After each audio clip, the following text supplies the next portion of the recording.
All right, everyone. Welcome to week number 2, but this is the replay analyzation for week number 3 from the Rocket League Central Pro League. We got 6 games coming up for you that we're going to take a good look at, and got some points. We got some stats. I have DMRawlings here with me. I'm just going to call him DMR for the rest of the day. Could say hi. Hey guys, how's it going? And he should have more numbers than you can shake a stick at. I don't know what to do with the numbers. I'm going to take a good look at all the plays, and yeah, we'll get into it. Let me crack a beer. So we have... Man, I'm just having some coffee. If I'd known there was beer involved, I would have been in the first one. Oh yeah, no, we definitely. This is a drinking thing. Also, it's late. We've all been watching Rocket League all day long. If you guys saw that Gfinity from start to finish like I did, I pity you. The best of 7s into a best of 9 was probably not the greatest idea, but that was some high quality Rocket League. All right. We're going to get into Flipside versus Crown and Jewels. This is game number 1 from their series on Urban, obviously. I'll just get you in here. Not too much going to happen here for the first 25 seconds. And then we're going to get a goal. We will take a good look at the goal. We'll decide basically what was done right to score it, what was done wrong and could have been done to save it.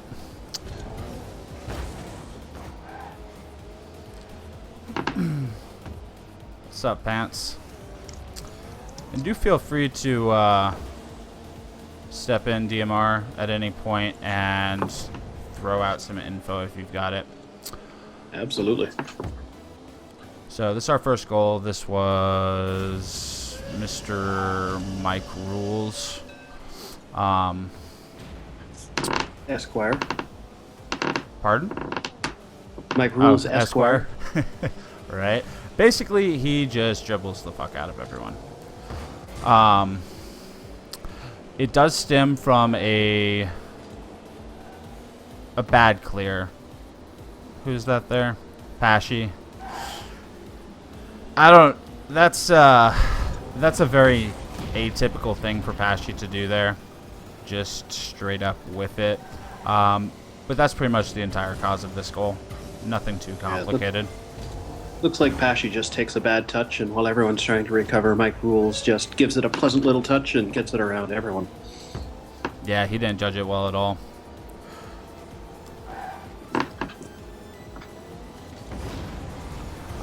Next one's interesting. We got a almost... Oh, no. So this is going to be a kickoff we're going to look at. This is a... I don't want to say a new style of kickoff, but it is something that's seeing a lot more use now, at least in the Pro League, going through the replays and watching everything recently. The way that Sicky's going to come in here, I've heard it called a floating kickoff. I'll stick to that. So Markey does a very standard fast kickoff. Sicky either knows this is going to happen or sees that he's about to do it. That's pretty standard for Markey to do that. So Sicky goes up and just stays where he thinks Markey's going to hit it and just dunks on him completely. Yeah, intentionally giving up the first touch in order to make himself big and get that deflection to win early possession. Yep. So we do have a little bit of a lapse here between that I wanted to talk about and the next one. Nothing. The positioning's pretty standard. Rotations are pretty standard. Nothing out of the ordinary. Yeah, one of the things that I really wanted to point out in this series in terms of the matchup is just how much of a difference there is in the shot differential between these two teams. Mm-hmm. So you look at a team that you look at a team and you see here that in 1 week, in week 3, there was a plus 18 shot differential uh, for Flipside here, and just how much of a difference that makes in terms of the final score. And to put that into perspective, after 3 weeks, the league leader in shot differential in the series that they've played is IBP Cosmic with a plus 40 over 3 weeks. So just in this 1 week, they made up almost half the distance towards that with a good week. And they had a very good week, especially considering their opponent. I don't think they're going to have... They may have more trouble with someone else further down the line, but I don't think they'll face a truly tougher opponent than Crown and Jewels. Haven't faced Noble yet, have they? Nope, I lost my user interface. Rip me. Okay, so we're going to step this back, and this is... I believe it's Mike that does this. So he misses, and he knows he's got Cooks and Mark back. And he just boost starves the entire Crown and Jewels team. He skips that one, but then he hits all 3 of these. And it forces Sicky over here to completely get out of the play.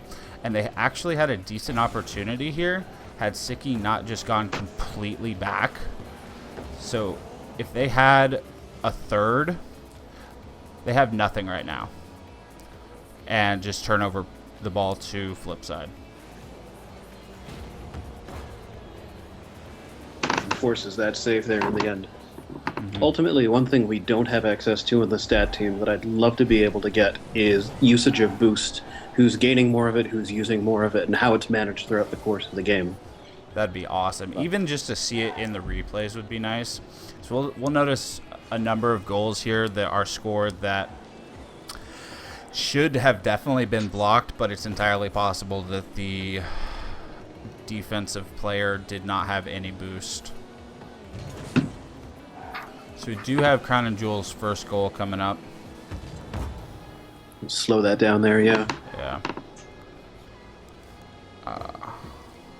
And if I'm not mistaken, this is a pretty simple bad clear. But there is a nice piece of teamwork here. What Crown and Jewels is known for. Pashy up to Sicky. Sicky takes the shot here and forces a really bad clear from Marky. A number of different ways he could have cleared that better, but it's likely that he just had he rolled it up, Pashy would have been close, but he wouldn't have had a shot. He would have had a good crossing opportunity, but not a shot in itself. What's up, Broken? Welcome. This will be a classic analyzation for you. So Marky's gonna get shot on here. Makes a pretty standard save. It wasn't even on target. Yeah. But just gets a piece of that and knocks it away. What I'm interested in this replay is it looks like Mike Rules takes a very wide path back to the net as well, which opens up the net for that open-ended opportunity. Yeah. And that might be because he had no boost because he went right over that pad there, but he didn't read it off the wall particularly nicely. It also doesn't help. Generally, in this situation, you're going to want to not bounce it off the wall, but roll it into it. So he does catch it on a bounce. He was trying to get over it to put it down. I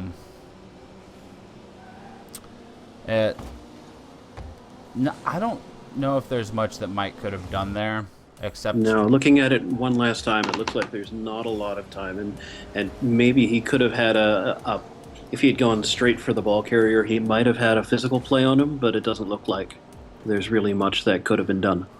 And then there is Cucks doing Cucks things. Kind of completely missing the boost there. Not that that would have particularly mattered. The ball was already in the net. Eh, I think if had he hit the boost pad and gone straight back, he would have been. It would have been close, but nothing definite.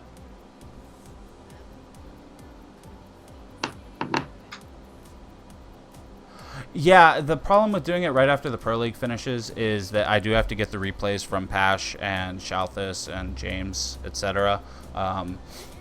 And those are uploaded later in the day, so I could possibly do it at, I don't know, we could probably do it at like 9 or 10, but we also wouldn't have all the stats compiled yet, which is a decent part of this. Well, Yeah. The other thing is going through and annotating them as well to find areas that we really do want to talk about aside from the goals.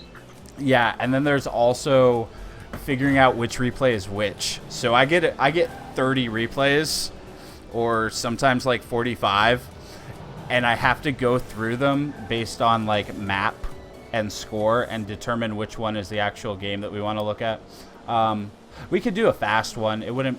It would just be kind of sloppy. If we get really, I don't know. If we get really good at it, get a lot of practice in, and we can knock out the prep in say an hour or two, we could do it that way.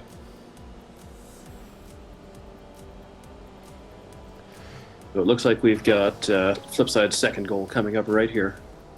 Correct. I did miss one thing. This is just a really bad clear that does lead to the goal.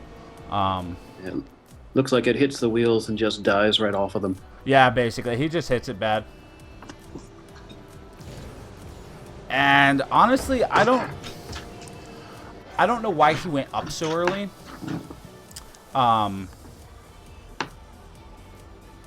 Yeah, we manually input stats at this point. So right here's where. Let's go to Sicky. Get the Sicky cam going. And player view. So he's watching this. I don't think he needed to jump as early at all.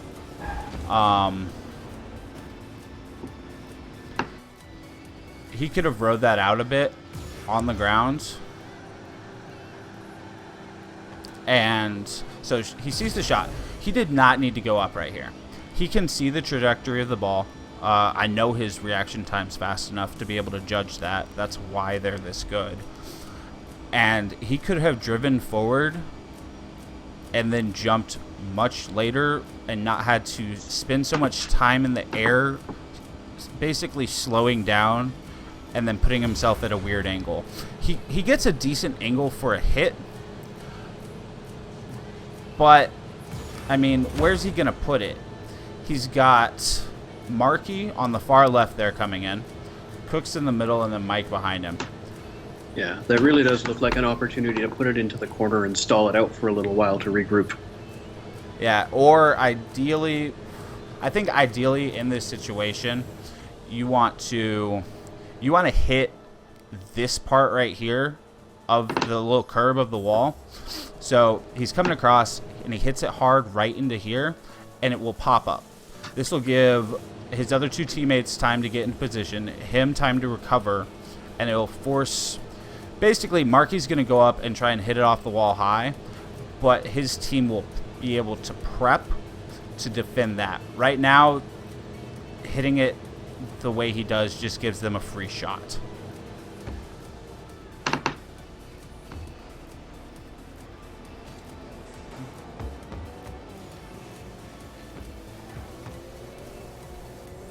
From there, the dunk on the clearance.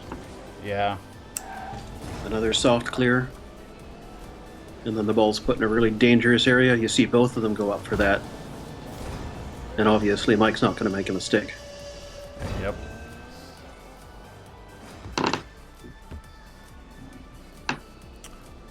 We have 30 seconds until the next one if you got anything. No, that's pretty much all I got. Most of my stats are for the other games here. Gotcha. Really, I thought this one would be full of interesting stuff, but I guess it's basically both teams are really good. Turbo Pulso, thank you. I'm not modding everyone. Last week, I modded every single person that followed the channel during this stream. And basically the entire chat had a green sword. It was ridiculous. Okay, here's the build up to this goal. 305, yeah. Yeah, I'm not modding you, Roken. No offense.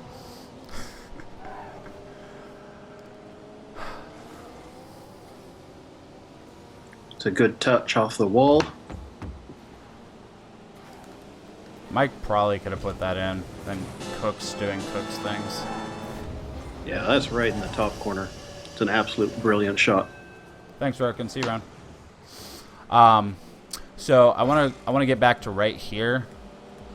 This is pretty standard play procedure to clear the ball in this position. But Cooks and Mike are ready for it. Take it back even a little further. With the build-up, we're going to see Marky go 2-ball, and then Mike and Cooks are going to go far side. I think Mike stays back a little bit further. Just more defensive. And it's pretty much already known to flip side that this ball is going over goal, and Cooks is going to get in position to then center it after that, and Mike take the shot. It was...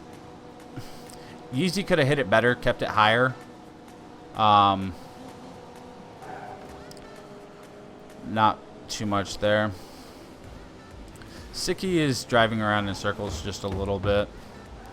Could have done better on that. And I'm not going to fault anyone for not stopping that shot. No, that's a laser beam. Yeah.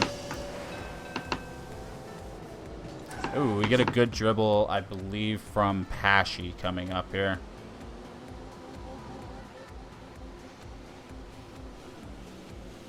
Shortly after the kickoff as well. Yep.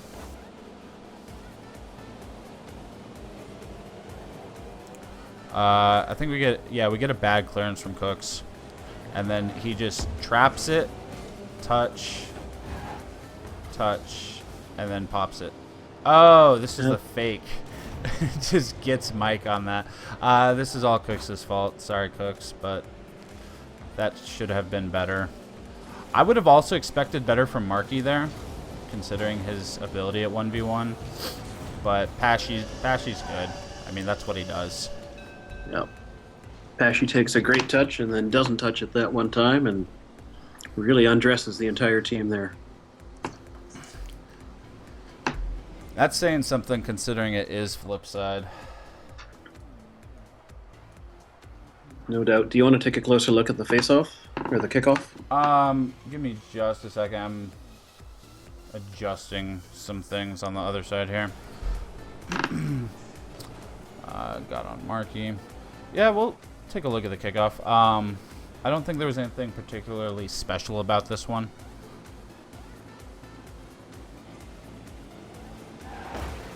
Yeah, Cooks clipped a little bit right here. He flipped bad. That was about it. He just got beat. Just a clean win. We do. All right. We're gonna have some excellent defense here from flip side to get that out. We'll watch that all again when the ball materializes. So, first save from Cooks, or not a save, but the attempt puts him in a weird position, and he comes down, and we'll have, where's Marky? Marky's coming. But they all get in on this. Cooks gets in Pashy's way, hits Pashy to stop that shot. Sicky's gonna take a pretty poor shot, but Cooks is in the way enough to stop him from taking the easy shot. And then Mike off the wall. And basically, Pashy could have gone up to at least knock it back into him, but they would have just bounced further down anyway.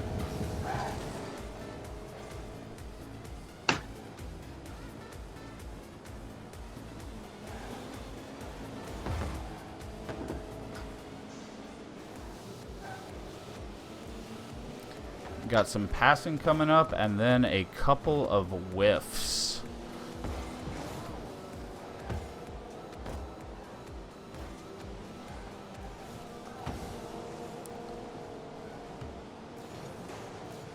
Yeah, so this was a good opportunity for Crown and Jewels that, oh wow, I went back way too far.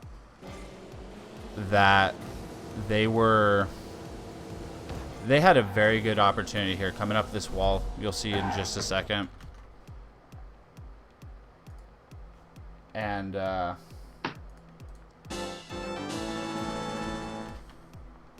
show Storm, thank you for following. So we get Yeezy to Pashy to Yeezy. So the big thing I want to point out is that Sicky should not have gone up here. I know that they're in dire need of a goal, but Sicky he's going up for a challenge directly above the other two members of his team, in a really awkward position. It's not like he's gonna get a shot off this.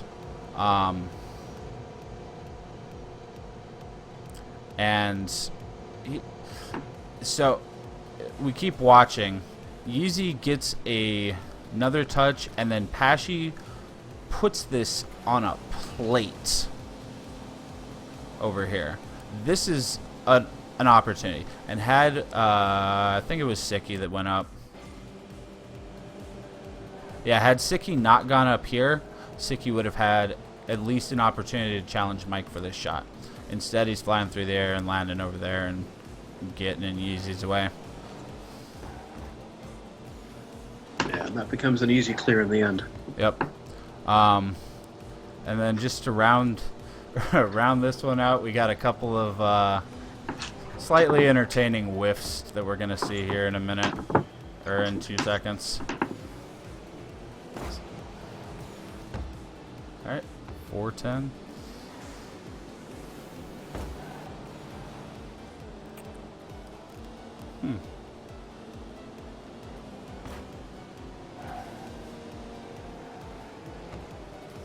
Call me a liar. My notes might be wrong. Oh, yeah, right there. There we are. Yeah, and then both of them going for the block at the same time.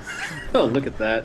Yeah, so we have Pashy, who definitely was trying to shoot that, and Cook's just flying around, and Sicky just missing it. And Markey gets a really bad hit on it, too. He barely hits it. And that will end this game. Throw you back to the splash. And I will load up game number 2, which is going to be Not versus Flipside.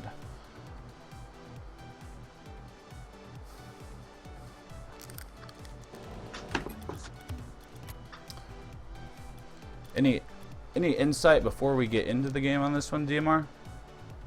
To kick us off here. So this is the never on target versus the failure to launch game number 3, and in this series we really did see FTL raised to the occasion, where Not had suffered a series of debilitating moral setbacks. One little interesting factoid: the game that we're going to be looking at, Genocop favors quite prominently. It took him 12 games to score 4 goals, and he scores 4 goals in this one game. So it was the 12 games leading up to this that he had only 4 goals? Yeah, and this is the 13th game, and he just slammed away 4 more to bring him up to 8 total. Yeah, he did some work this game. He's one of my key points in all of this is we're going to be watching him a lot. Get the icons so that they're kind of in the right spot, and here we go. That's good enough.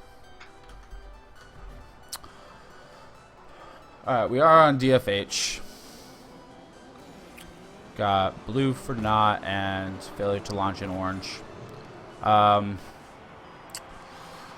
So, just really fast. This is the first thing we're going to look at. Is this clear by low 5? Gives them a very dangerous opportunity that Zane Jackie just misses.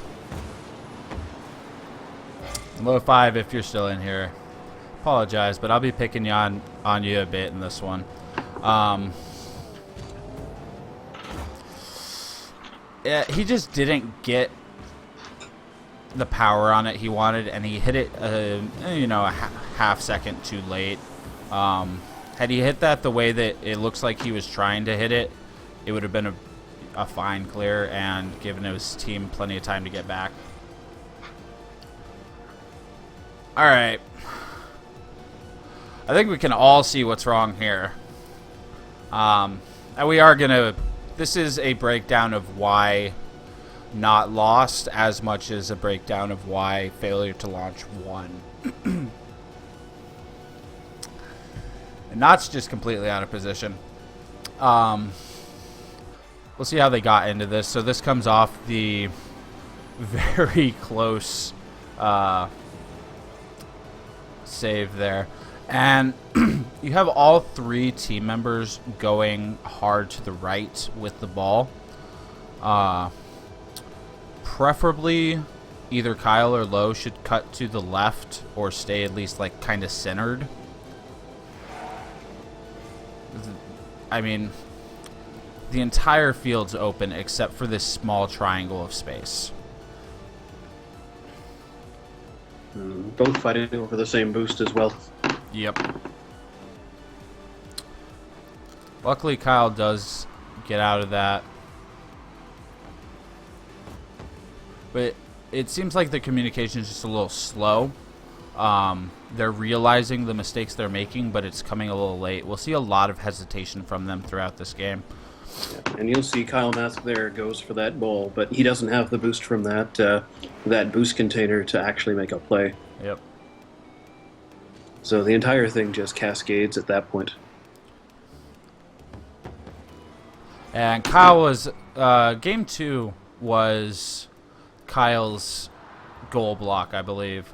And it just... Their morale seems hurt in this one.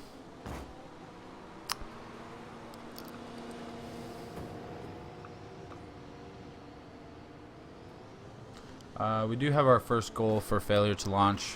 Sorry, our first goal for Genocop. Yep, Team Genocop. A little bit more bad positioning there. Kyle probably should have just given that up and let Low 5 go in on it. Yeah, not a lot of opposition there. Yep. And the shot being pretty simple in the end. But I do want to take that back to... So Classics gets a pretty good cross in right here. It's a little hard for anyone to react to. Like, it's shot too hard. But Kyle should not have stopped and just backflipped at it. There's a very slim chance that it's effective, but it's a very slim chance, and it puts him in a very bad position. So Classics makes the cross, so you know he's out of the play already. He's going to be up on the wall on the very far end, the far offensive end here. Low 5's caught in a kind of a dead zone here, where he should have either been going for the ball or further back towards midfield. He does get a half decent challenge on that ball. Definitely should have got it going the other way. But Kyle, and you'll see Kyle is the very last one back when he probably should have been the first one back. What you said earlier about taking low percentage shots rings true to me. One of the things that I've noticed about Not as a team is in Pro League they're 12th overall with a 28.83% shooting percentage, which wouldn't be that bad if they were taking a lot of shots, but they're 13th overall in shots taken with 6.3 per game. And both of those together really are a strong indicator of the struggles that they've been having. Yeah, so get this going. We're going to put Kyle in here. It was actually decent rotation up until the point that Kyle stopped rotating. So Kyle should have kept going from here. And by this point, he'd be getting close to midfield. And we're kind of tracking where he would be center of screen here. He could have had a decent shot at a save there. Yeah, he could have managed some kind of over-the-shoulder touch on that to get it into safety. But you're absolutely correct. You can see low 5 advances as if he was ready to rotate forward. But with Kyle not there, he has to suddenly turn around, and that puts everyone on their back axle. Yep. If low 5 knows Kyle's going to do that, I would suggest going further back earlier. And it's kind of a band-aid, not actually fixing the problem. It's a low percentage air ball that low 5 went for there. This is okay. So not as well mock it now, as well as IBP play the highest pressure defense in A, and that's a pretty standard ball. Just not to let them have an easy shot. Give them a challenge. iBuyPower pulls it off a bit better, as we've seen. But it's a valid... I mean, he could have gotten up earlier. So actually, if the ball materializes ever. So see the ball up.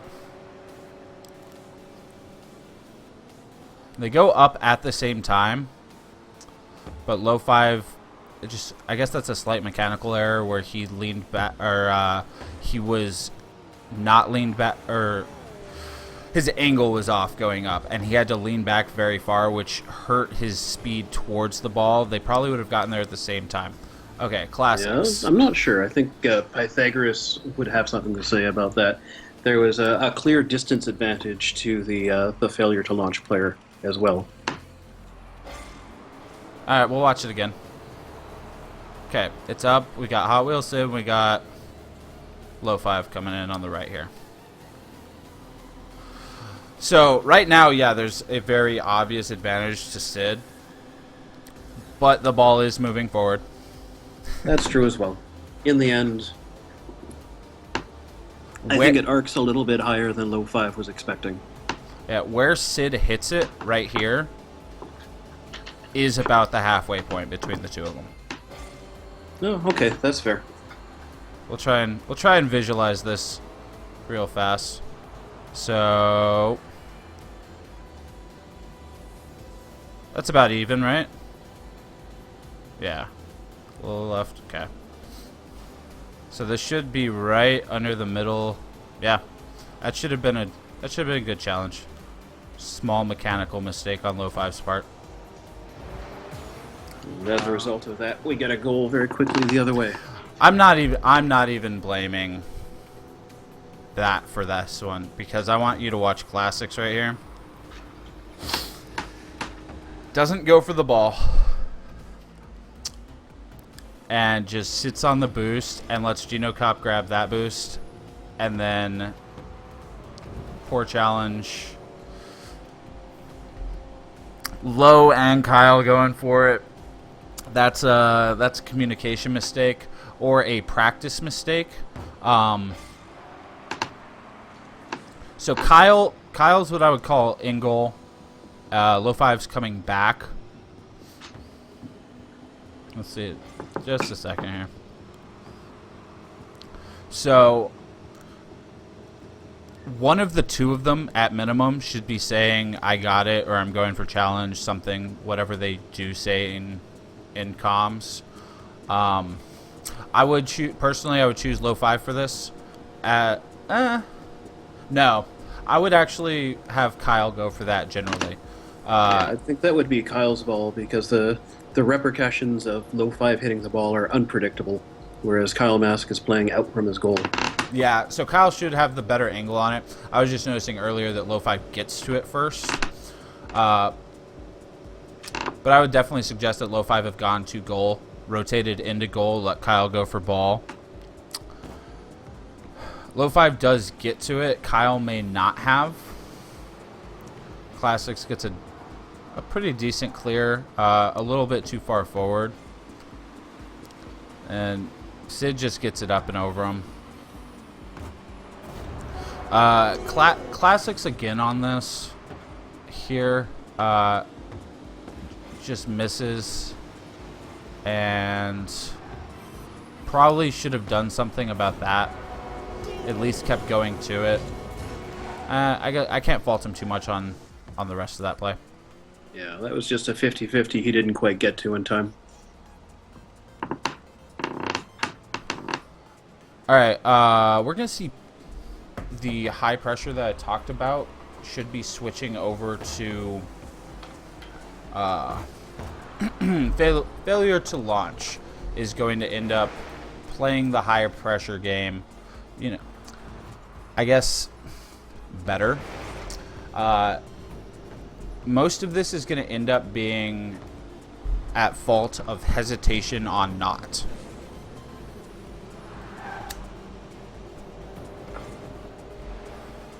I've got my note here at 140, so we should see some good examples here in a second. There was one. So classics here, gets a decent touch, and then stops to go back for the boost again. That same boost pad. And he also, after getting the boost, hesitates before going up into the air. And Sid just beats him to it.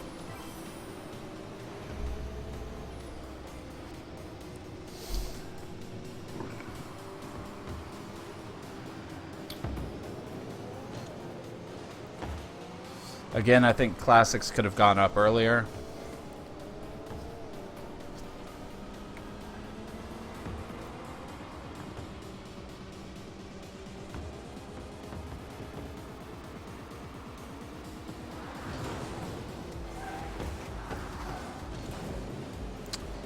And I don't think classics should have gone up for that one at all. So, very low reward here if he does get it. He's got an opportunity for a shot, but nothing too special. Kyle's already forward, and low 5 was forward and is having to try to get back now. So this presents 2 behind the ball, and then only low 5, and he's not even on goal side. He's trying to get back to goal side. He made the cross earlier and is trying to do this now, which gives failure to launch an opportunity that they don't capitalize on. So an interesting bit of information about never on target. Now, what did they change to again? Mock-it. The Mock-it League, Esports, or Mock-it Esports.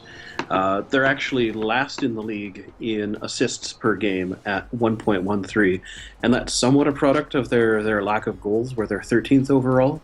But you compare them to the leaders, and they're maybe 2.5 times as far behind as, say, a Flipside or Crown and Jewels. Gotcha. Here's another communications issue I saw with Not.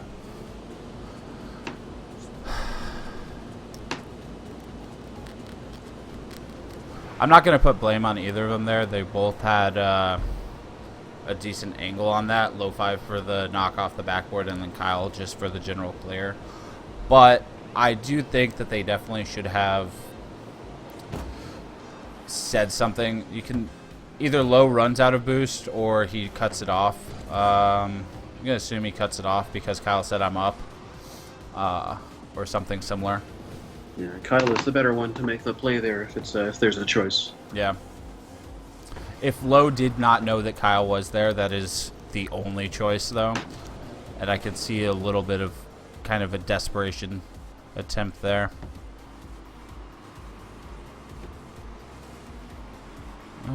It's going a little faster.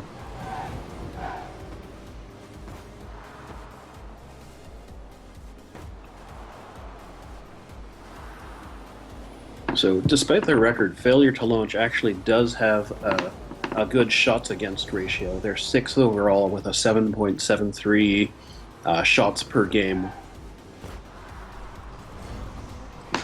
And we can compare that to, say, a league average of roughly 8 shots a game.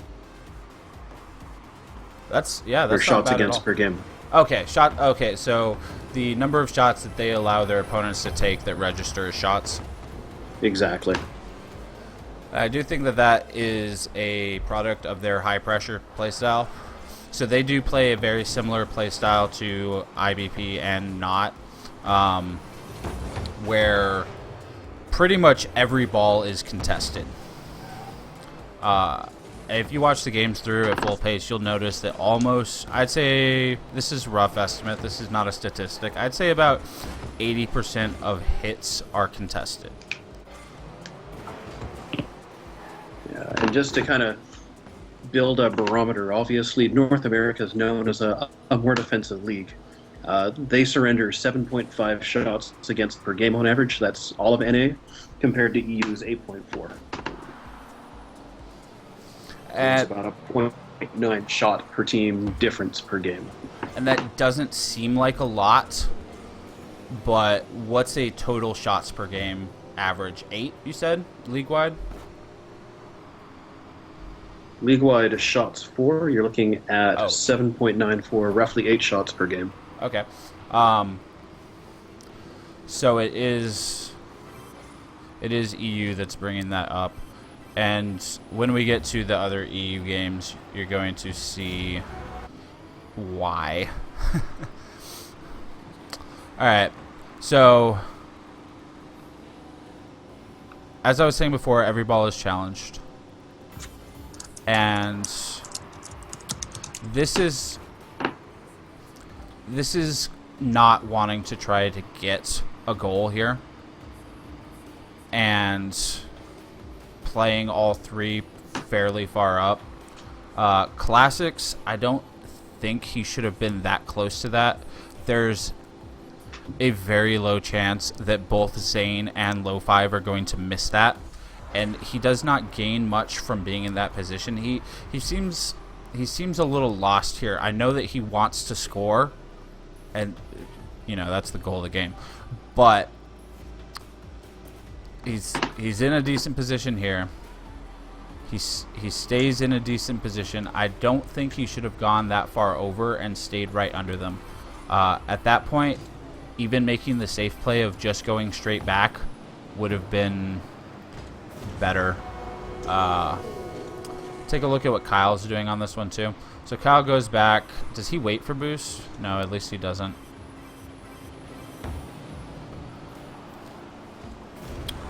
So this is something I'm wondering if you guys do, Lo5, if you're still in here, is keep track of boost spawns. Oh damn, I used to know the number. I think it's 10 seconds is how long it takes. 10 seconds sounds right to me. Yeah, it's how long it takes for the large pills to spawn. And 3 seconds for the small. Yep. So we'll see who takes this. Yeah, 10 seconds sounds right. I'm sorry, Lo5, but I picked this one. Okay, so it's spawned.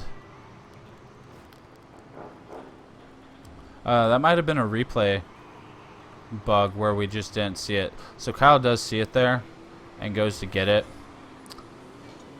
which isn't bad, except that Classics wasn't in position to do anything about that shot. Let's not fault the beautiful play here from Zane Jackie to Genocop. So Zane beats low to the ball and gives an absolutely perfect pass here. And Genocop, nice job, isn't it? Yeah, and Genocop just does very well with it. Yeah. Keeping in mind as well, with a minute left in the game down by 2 goals, you're going to be shifting to take a few risks in order to try to get back into the game. But when do you figure, if you're down by 2 goals, when do you start to adjust your strategy? Oh, I wish I had my statistics pulled up for shots because we can actually see that. I think it tends to be in the 3rd minute for EU and in the 4th minute for NA. It was a pretty obvious difference when goals were being scored in EU and NA.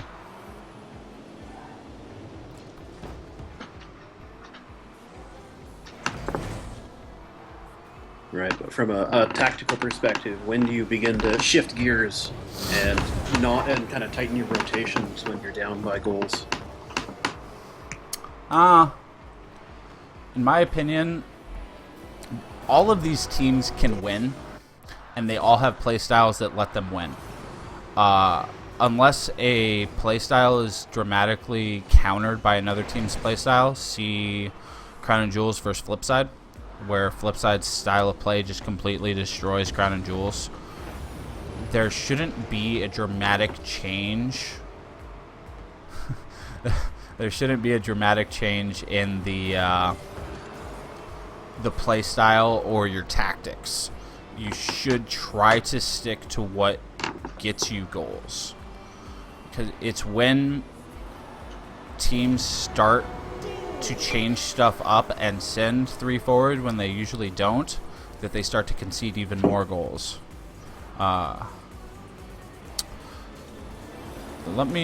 Let's actually watch this entire play develop here.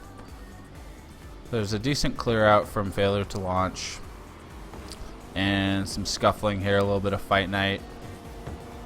Gino Cop probably should have he definitely should have put that in. Classics does good to get to it.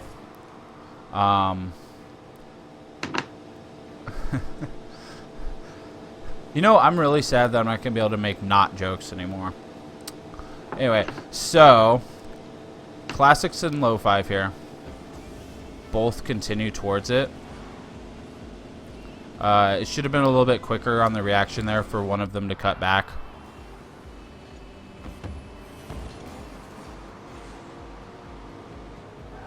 So they do good to get it out. We've got Zane in a very good position here. And one of them should have at least gone for it. That's one of those times when I think both of them should have gone for it. And Gino Cop just does this thing. And Zane Jackie was feeding Gino Cop so well this game. I don't know. The not puns were just so easy. Like they were so natural. We got one more kickoff and 7 seconds of pretty much nothing happening. Bit of a bad kickoff from Classics, but at this point, there wasn't too much going on. And that concludes not versus failure to launch. Yeah, Zane Jackie had 2 assists in that game, 3 shots. Obviously, Gino Cop scoring 4 goals. Only 1 save on failure to launch that entire game. Ugh. So that would be 1 quality shot made. And I would say that comes from the way both teams play the high pressure offense defense, challenging every ball, and not just generally losing to those challenges once it got to the failure to launch side of the pitch. Let's queue up my XMG versus Noble. So we have ourselves a wasteland game. Yeah. Actually, I didn't even mean to do this, but I ended up picking 2 wasteland games for our replays. Just because they were close games and I wanted to take a look at how the teams were playing in these games.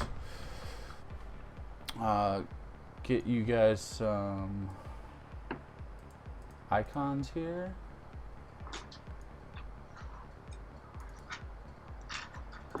So here's the funnest fact that I was able to pull out of the Wasteland stats that we have. Average goals per game in general, both North America and Europe, are 2.67 goals per game per team. But when you look at Wasteland games, it drops to 1.74. So it's almost a full goal less per team per game when you play on Wasteland. And I think the only reason it's that high is because of the 5-4 game that was played in the previous week. That's interesting. So it's... I always think that there's a noticeable difference with teams being able to defend on Wasteland. But I guess based on those stats, we're actually looking at teams having more trouble scoring. That's interesting. And I can point to maybe 2 or 3 factors involved in that. One is the corners make it much more difficult. The number of attack vectors on the net are reduced because the corners don't flow in towards the net as well. And I think that has a significant impact. In addition, the extra width just allows for more space to exist in the field. So directing shots on the net tend to be coming from further out. And then the last element, I think, is just really a lack of practice on that particular pitch. When you've got a brand new pitch which is slightly different, we know some teams don't like playing on it, but even the teams that do play on it have difficulty with even a slight angle like that when you're playing at a pro level. Yep.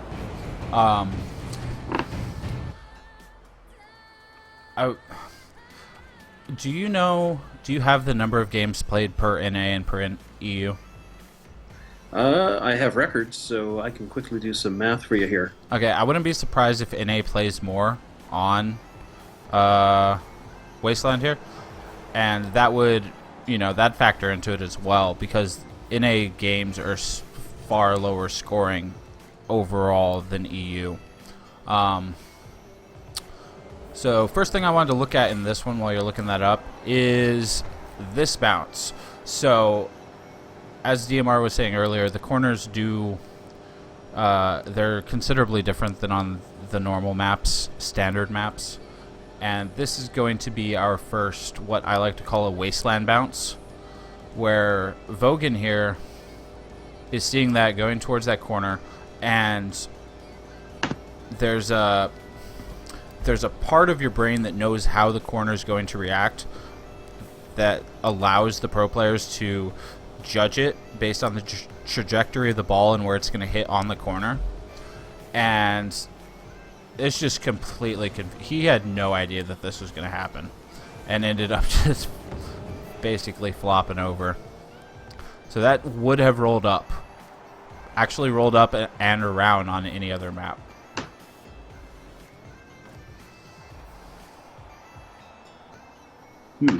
It's possible my stats may not be complete on this as I look at them. Okay. Because I can tell some records, but I'm not sure if I've actually collected these properly now that I look at them. So I've got IVP is 3-0. They're the only team that's gone undefeated in Wasteland. Aside from my XMG, that's 1-0. That kind of counts. Technically. So, I've got never on target written for all of my notes. Mocket is 0-2. Failure to launch, 0-2. Noble is 0-2. Spectral, 0-2. Oh, actually, sorry, I've got Spectral in here twice. So, yeah, weird. My stats are garbage. Ignore me. All right. So let's go back and look at this goal. See how it gets here. Vogan again, misjudging the corner. Turbo with a very well placed, just the right amount of power on that to get it out of Stocky and Skyline's reach, and not put it past Sniper. And Stocky does a good job blocking the shot, but a pretty bad job clearing it at all.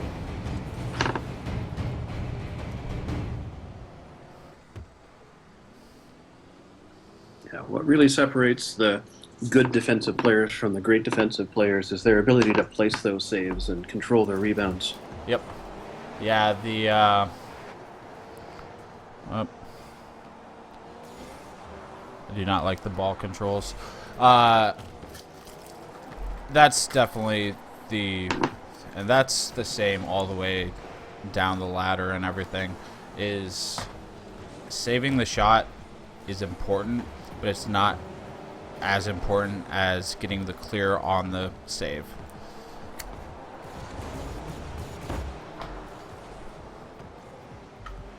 So we're going to get a very good opportunity here for my XMG that they fail to finish.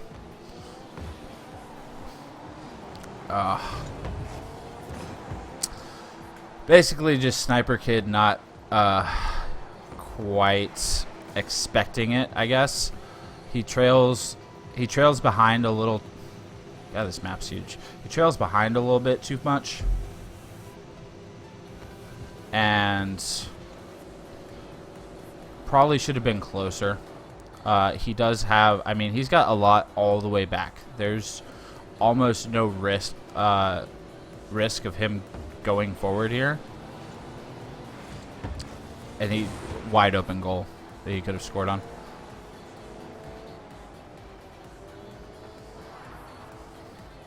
Oh. Keep this going. He does a good job to get back in the center, but by then Noble's all back.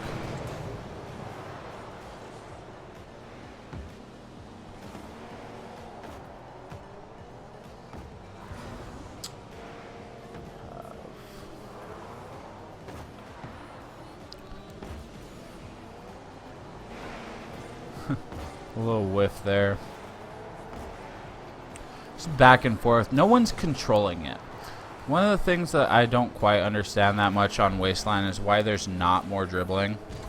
I think that... Especially given the extra space that's available to you. Yep. I think that... Although dribbling on an angle seems complex to me. I'm not that good at this game, but... You know, dribbling on a bit of a slant is probably quite hard. You know, I haven't tested it at all. If it's dramatically different, the transition back to the flat part might be difficult, but I would think that if you stay on the slant, it wouldn't be too bad. I think that teams like Crown and Jewels would do very well to get a bunch of practice on Wasteland and use it as one of their map choices. Because there's so much space. Their passing game could be played on this and decimate teams. I think Flipside, did they play them on Wasteland this week? I'd have to go back and look. I believe that they did. Let me just look that up very quickly here. I'm almost positive that they did.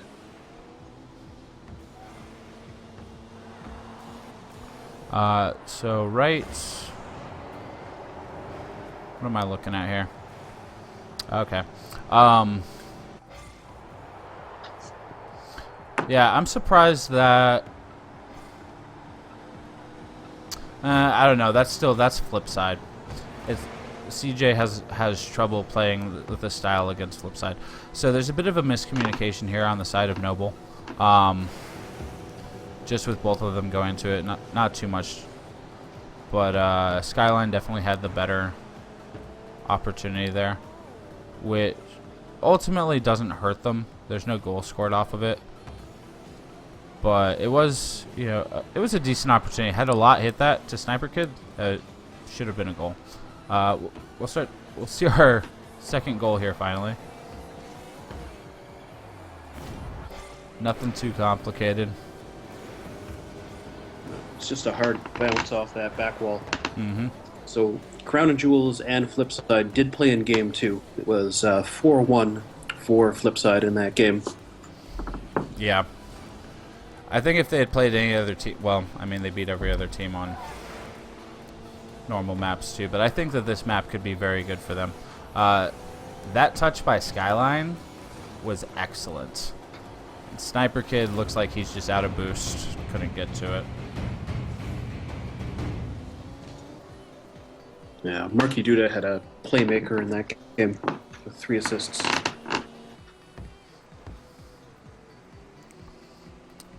See if we get anything on the kickoff. I don't even remember looking at the kickoffs here. I think they were all very standard kickoffs from both sides. If I hit play. Oh, Vogan gets beats to that pretty bad.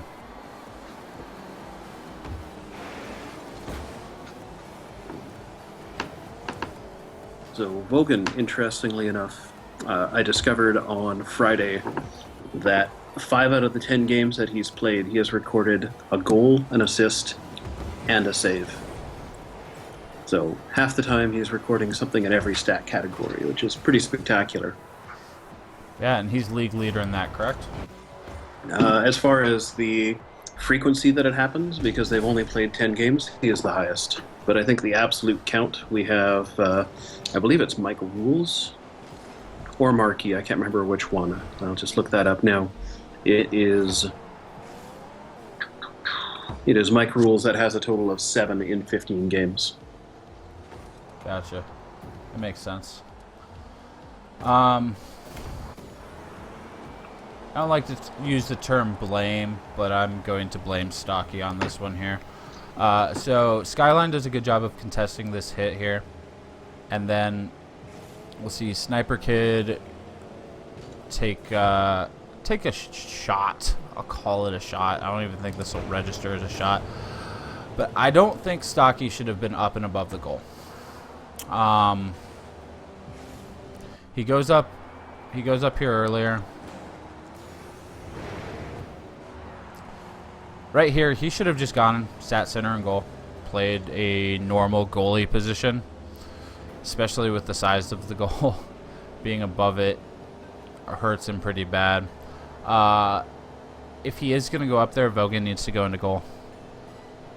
Now they're both going for the same ball. Skyline's just trying to get... Oh, he's going to get boost. He's useless after that anyway. He wasn't going to be part of this play anymore. It's a good touch by Skyline. Just to nudge that forward. Sorry? That was a good touch by Skyline just to nudge that forward that little bit. Sniper? Or a lot? Or Sniper. My apologies. That's Sniper. Yeah.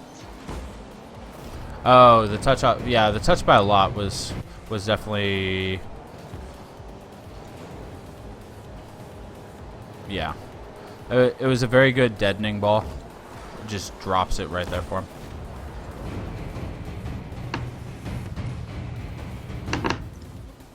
Yeah, this just tells me I need to invest in a bigger monitor. Right. Yeah, I mean, I'm zoomed out pretty far. I'll be able to call out all the names, and more of our focus isn't on individual mechanics and gameplay that much. It's on positioning, decision making, and other things that the team as a whole could do to improve, or things that they did correct.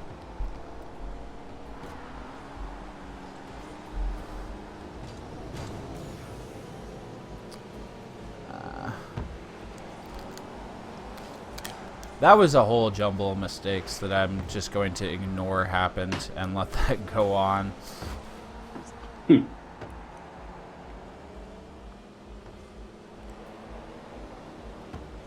Whew.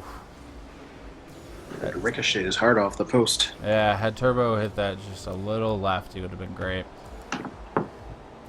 But luckily, Sniper Kid gets his double tap off the top there.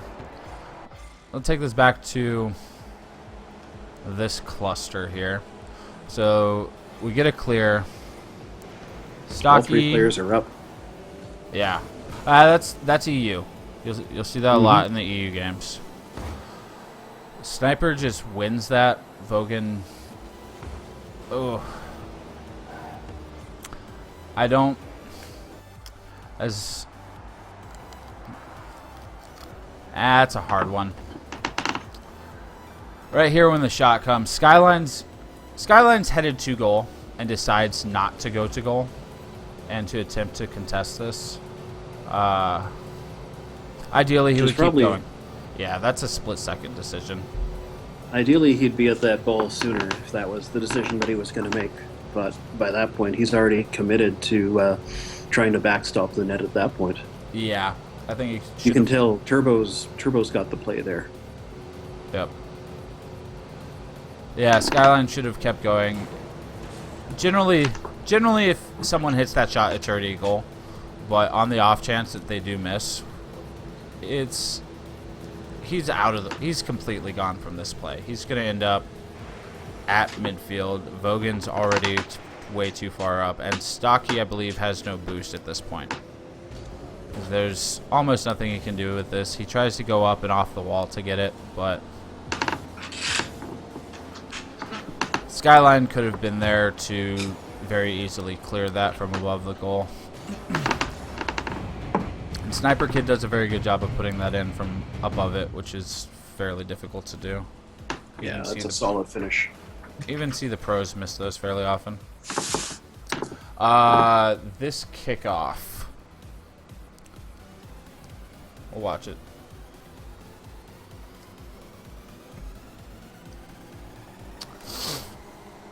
I do not know what's going on right here. This is lack of communication, 100%. They hit. Oh, they actually connect? Yeah, because they're both... The idea on those fast kickoffs, land on that boost pad to have it for when you hit the ball. And they do win it, but not convincingly. And then Sniper Kid does a very good job of putting that up and into a dangerous position. Vogan probably could have done more with that there. When they both come out forward like that, there's no ability to follow that up with any kind of pressure at all. Mm-hmm. Got to get real lucky. It to the other team. Last week we did see that's a fairly common thing for Mike and Marky to do on kickoffs when they're positioned like that, is for both of them to go at the ball. But they do it differently, and they're spaced out so that they win it in a more convincing fashion and have opportunity afterwards to follow it up.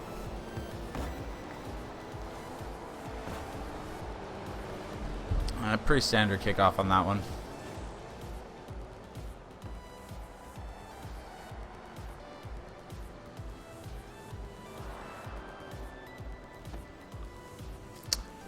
Speed this up, not too much. Couple of whiffs, couple of missed shots. Noble seemed off in this game. Just the unfamiliar territory. Yeah, let's see. This is game number 4. And this is Noble's chosen map. Oh, that's interesting. So Noble did choose this map. They did lose on that. That'd be something I'd be interested in, is to know how many teams have won on Wasteland when they have picked it. Ugh. I can definitely go back and get that. That sounds interesting. Yeah. Turbo Pulse just flying wide there. Yeah, that was a very good final touch there by Vogan. So on the landing, he gets the touch with he throws a little bit of extra boost in there to touch it right before he lands, and at that point he's beaten the entire team and gives Skyline the easy lay-in.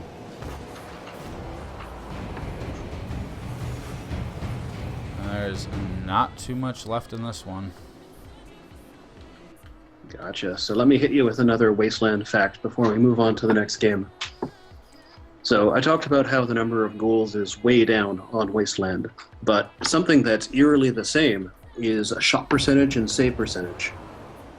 On Wasteland, a shot percentage is actually marginally higher at 33.7% as compared to the league average of 33.6%.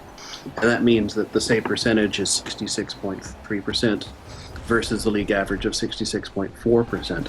So the quality of shots is not changing between Wasteland and other maps. But what we are seeing is that the number of shots that are being directed towards target are significantly affected. So shots per game in Wasteland are 5.16, as compared to the league average of 7.94. So that's more than 2.5 shots less per game, and that's what's resulting in less of these goals. Interesting. I wonder.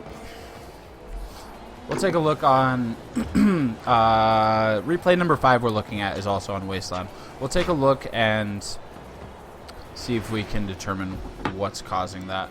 So I have one last note here. Oh, just Sniper Kid. Oh, I think I remember this now. So he just gets a double demolition. Not terribly interesting, but somewhat entertaining. I'm entertained. Yeah, I love demos. I can watch demolitions all day long. And that is the end of my XMG versus Noble. We'll let this run out, let you watch the end of it here for a second. Maybe do it at 100%.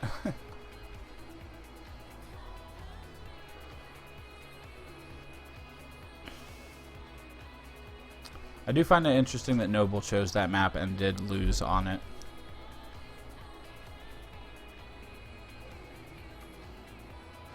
Yeah, I haven't recorded who is the home team and who is the away team in these series, so I'll swing back after the fact and we'll try and get some of that information distributed.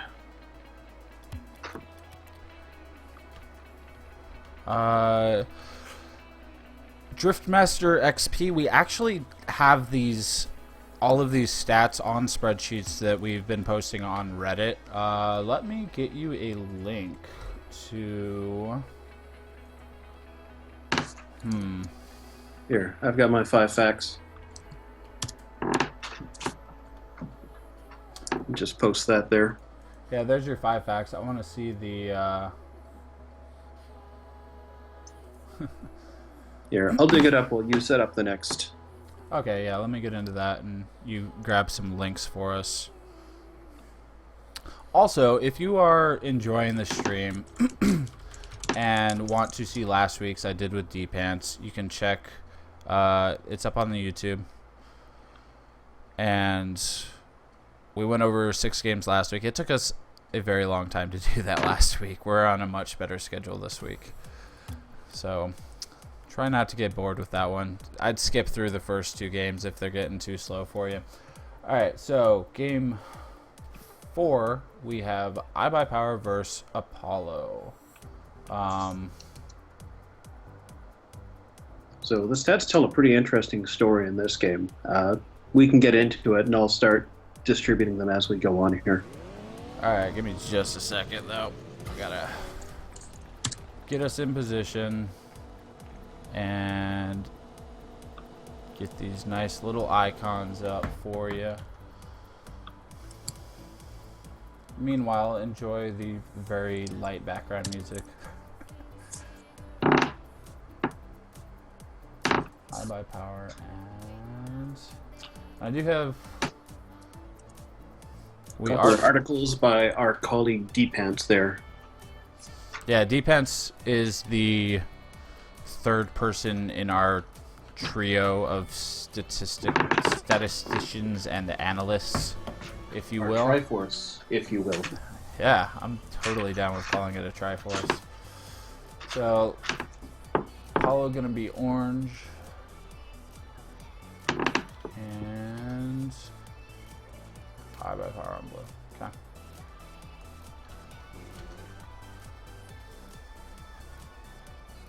That's good enough. This was... Sweet. Good. Go ahead. Nah.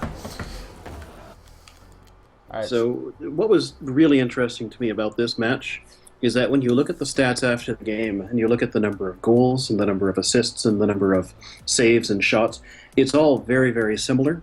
But when you look at the score, as in the point value that you get when you add up all of these values together, IBP is significantly higher in that category than the other ones. So really, this game comes down to a lot of intangibles that aren't rewarded by points according to that system. probably a considerable number of those being aerial hits. IB Kronovi, you know. Yeah, obviously IVP is an aerial mastery team. They do that quite well. But I'm sure there's a number of other things like clearances and centers that add up in a game like this and just create opportunities. One of the things you'll notice in this game is that Ozzy and Gibbs both play very predominantly defensive roles. Gibbs, for a while there, was being incorporated far more into the offense, but in this game, he is literally in the goal for a lot more of it than in recent matches, at least.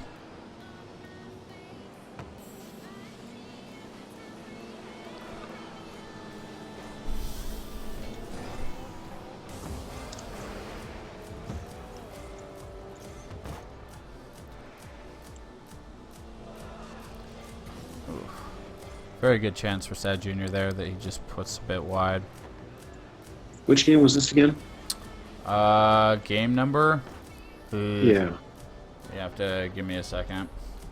Oh, that's okay. I can get it here. This is game number 3. 3.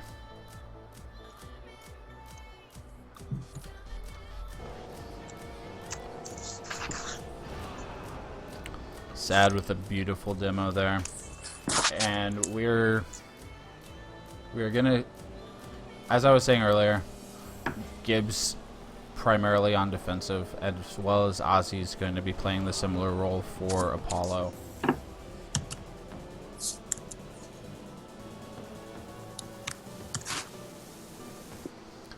See Gibbs still playing very defensive, letting Crow and Sad go forward.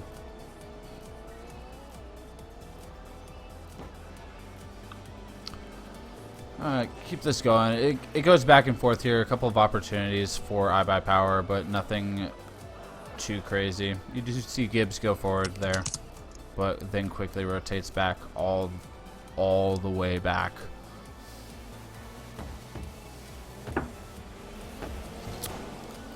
So good clear here by Ozzy. Is it Ozzy or Azzy? I'm not sure.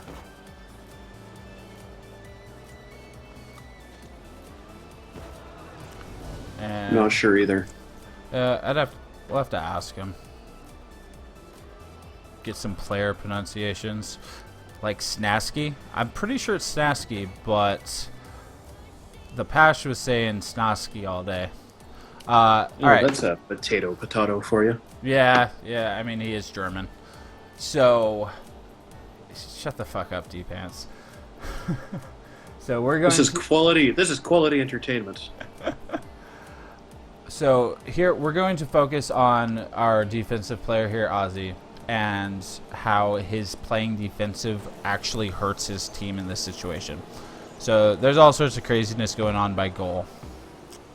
And Ozzy's, to get into a position to make a play on it, is having to boost, like full boost, go at it.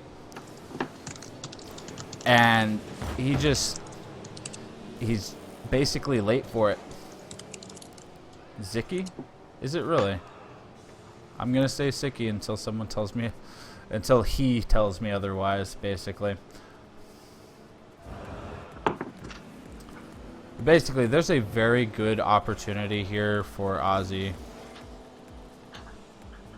that, had he not been this far back, which I understand he's playing defensive, but if they were on a more rotational based I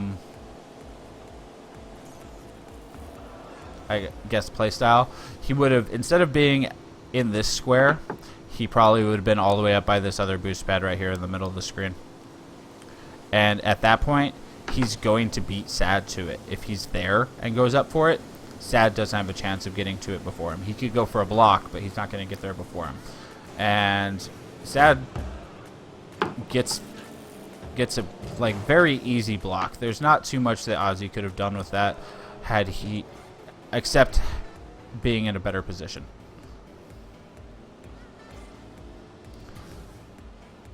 And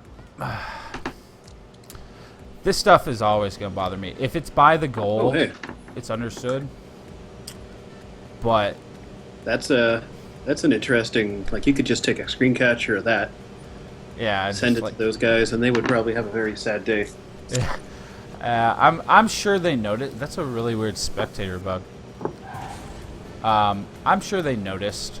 It ended up working out. They are in the midst of a rotation per se, but that's just it's something you never want to see. Is all 3 players in one place unless you're at one of the goals. They rotate out of it very well.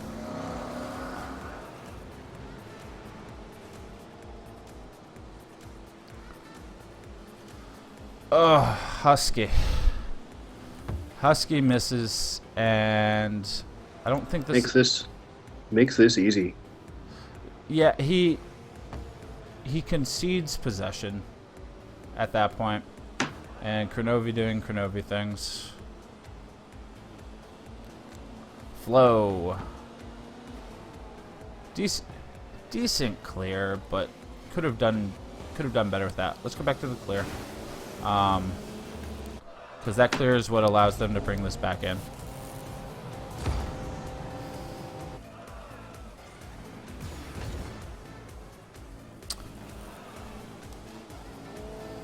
Okay. I don't think he should have gone up at all. Kronovi's coming, but he's well off target. His chance of successfully getting a double hit on that's pretty. Like, that's not gonna happen. Gibbs is far enough away, and Sad Jr.'s way over there. So Flo could have followed that, settled on the ground, and he didn't even need to settle it and stop it, but let it hit just the nose of his car and roll this way. Instead, he hits it, and at that point, if you're going to hit that, you're going to want to aim at the curvature. Yeah, the curb part. And if you can hit that, you have a much better chance of having a ball that doesn't pop back in the middle. In this case, he bounces it, it goes high, and just goes right back in. He doesn't have much of a chance of getting to that. Gibbs does well to put it up. Yeah, you can see Gibbs responded very quickly when that ball went into the corner. Yep. Ozzy misses his clear, and Kronovi just puts it in.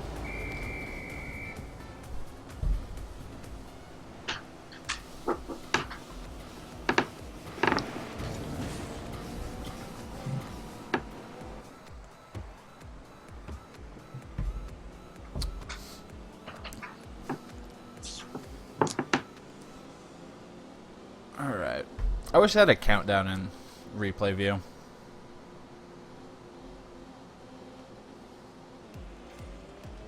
It'd be nice to be able to see that.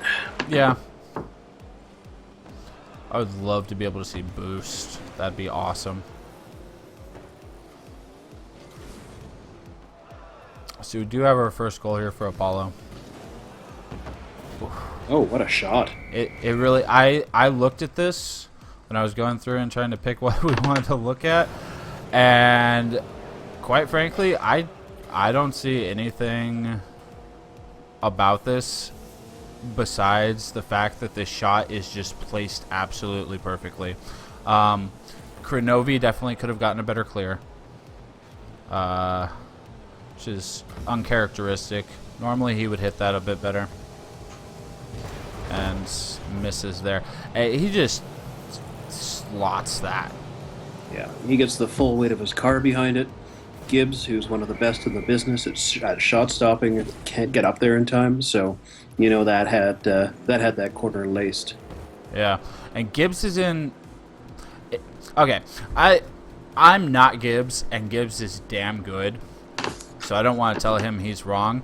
But personally, I think he should have been a bit further up. This position's great if he wants to get a ball that is literally like right here and stop the bounce out so that he can get up and right by the crossbar. But I feel like he's a little bit too far back when this shot comes. Yeah, he is sitting back a little bit past center there. And I wonder if that makes enough of a difference. It does, at least in this shot. It might help him save other shots. I'm not entirely certain on that one. But in this one, he definitely, had he been one car length forward, he would have been able to... I mean, he responds immediately, double jumps, and boosts. And still can't get to that shot.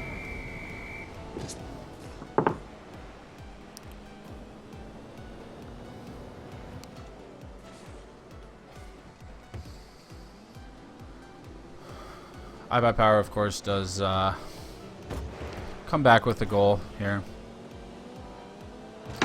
fairly soon.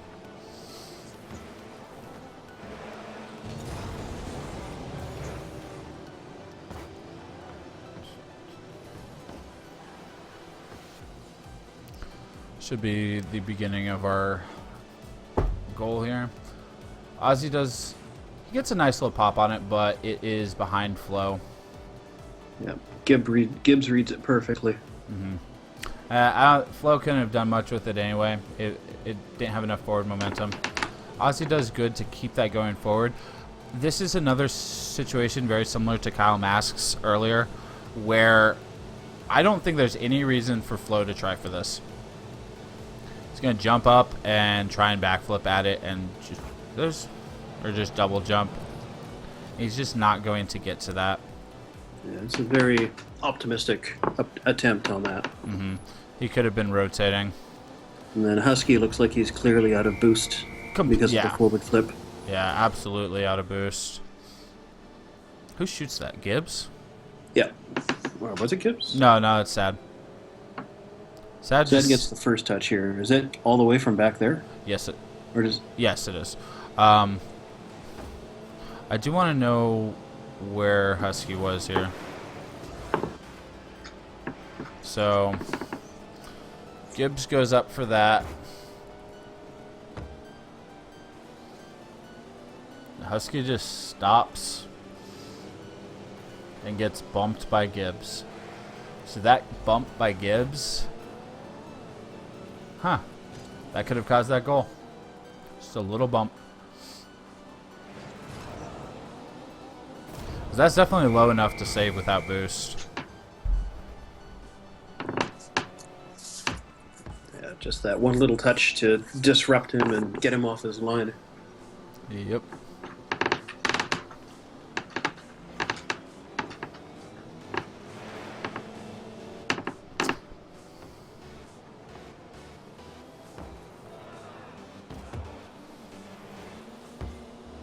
So interesting to note in this game that Apollo 11 only had one assist on the goals that they scored in this game as compared to IBP's, I believe, 3. 3 on the 4, yeah. Compared to 1 on 3. Oh, this shit.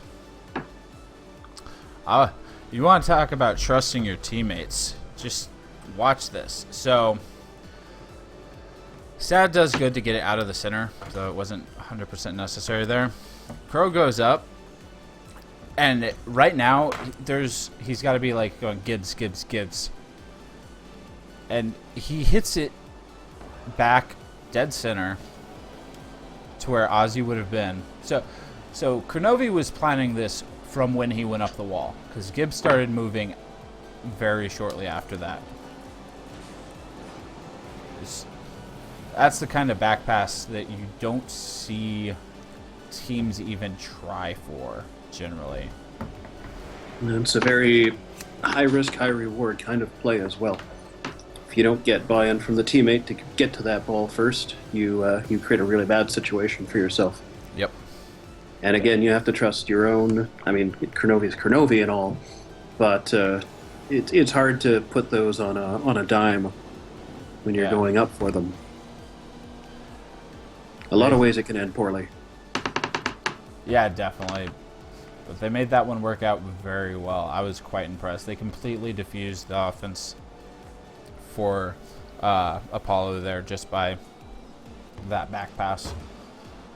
And Gibbs with another snipe. No, that's off the wall. Yeah, but back to him. I don't know what Ozzy was doing there. I get caught doing that. Yeah, backpacks is definitely telling of a team that has played a long time together and trust each other. So, a couple things here Ozzy could have done.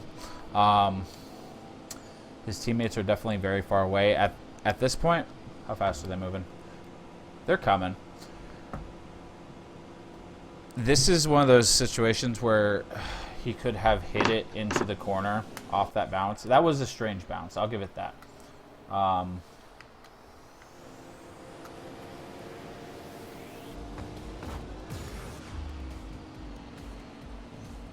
So this is going to hit in a very odd spot on the wall so that it actually bounces back instead of up or straight to Ozzy. I think he should have gone to that at the wall. And try to pinch. Yeah, basically. Meet it where it's hitting the wall. Just behind it so it goes towards the corner. You either get a really awesome pinch that sends it to the other side of the field or at least rolls up towards the corner and gives your teammates time to return.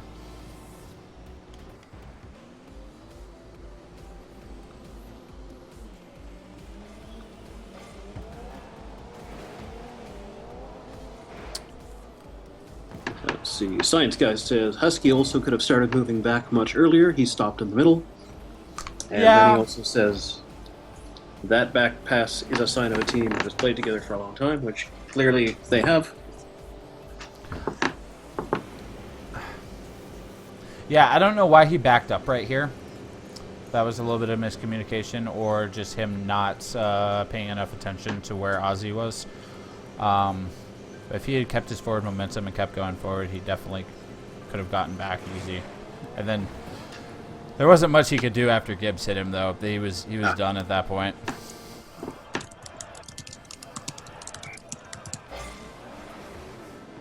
Oh. Sorry, spoilers.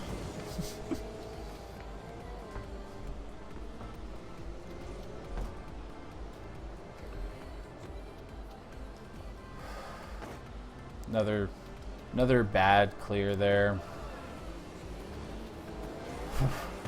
Set does really good to put that back towards the net. Yeah, that angle is nasty that he puts that in at. I do want to go back to... So, gets hit in by Gibbs, and Flo has this ball. This is Flo's possession on this ball, and he simply hits it bad. Pops it straight up. He does manage to challenge, but Sad does as well. And I don't know what to say about that. Sad had a monster week against this team.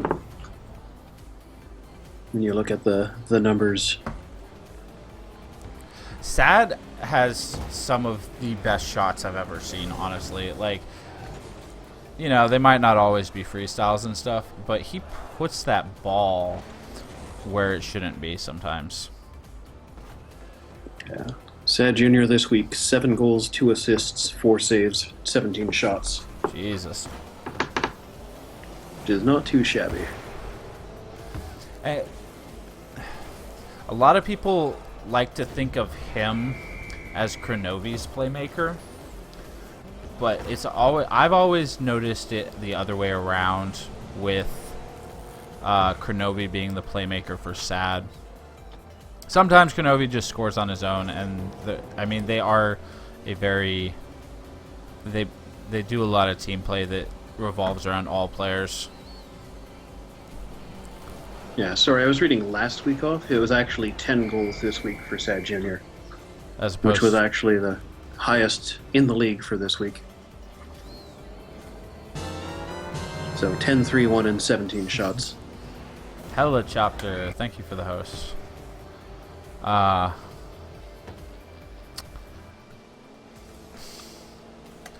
Take this back even further.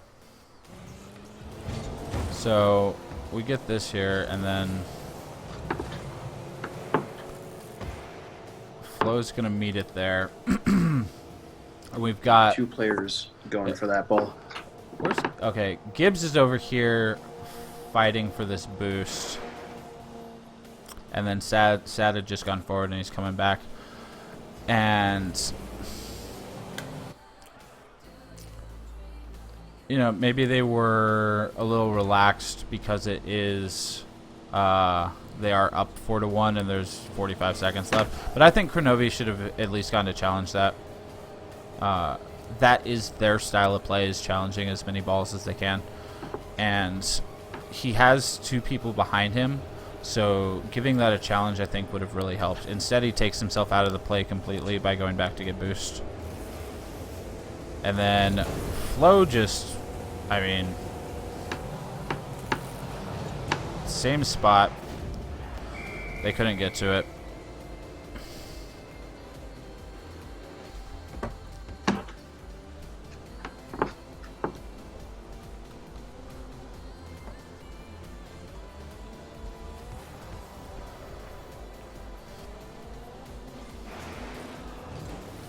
Good but dangerous clear here.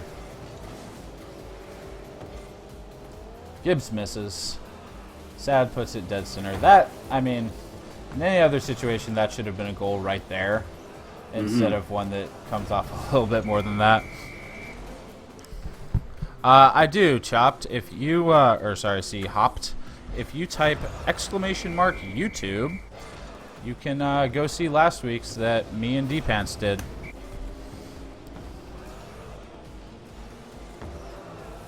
So we know why that happens. There's really not much more to that one. That was just misplay on iBuyPower's part.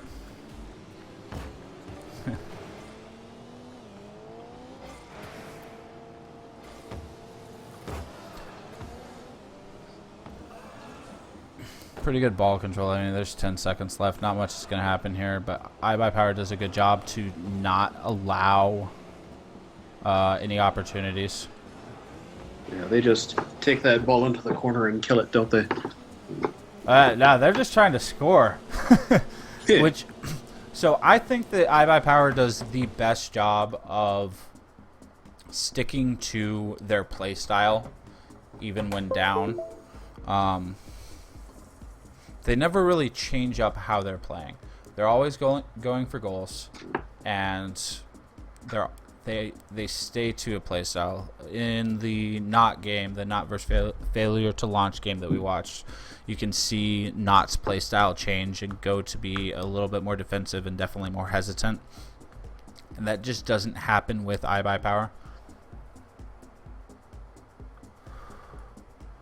Gotcha. So next up, we're back to the Wasteland, if I recall. Correct. And we are going to be watching Spectral vs. Supersonic Avengers, which was the first game I watched today in that fucking marathon of Gfinity. I loved it. Great gameplay, but I disagree with the best of sevens. That was a bit much. Yeah, I suppose on one side you want to be playing large series because you know the better team is going to come out in the end, but there's only so much you can watch the 2 teams play each other, and before they get sick of each other too, I'd have to imagine. Right. Alright, let me get my little icons up here. Or hell, you guys can watch me put the icons up this time. Yeah, I'm really happy that the thing that worried me about the best of 9 final was that it should have been 2 best of 9s. Flipside winning should have given Supersonic Avengers another shot. I disagree with them choosing to do it that way. So we have... That's a double elimination format. You need to lose twice before you're gone, right? Correct, except they didn't do that for the final. They just made it oh, I have them backwards. They just made it a single best of 9. So whichever team won those 9 games won, even if it was the team coming from the lower bracket. I disagree with that. I think they should have done a best of 7 first and then the best of 9 if it goes to the second one. That would have been fair. But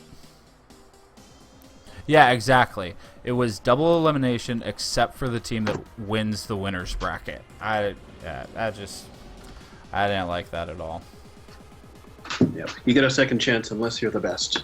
That's unless you certainly perform a the best. weird logic. Maybe that was Flipside's tactic all along. Who knows? Not too much in the beginning here from what I have written down. Both of the teams getting used to playing on Wasteland. Yeah, so while we're going through this part, I should read off some of the records of Wasteland games. Do it. So, Wasteland tab.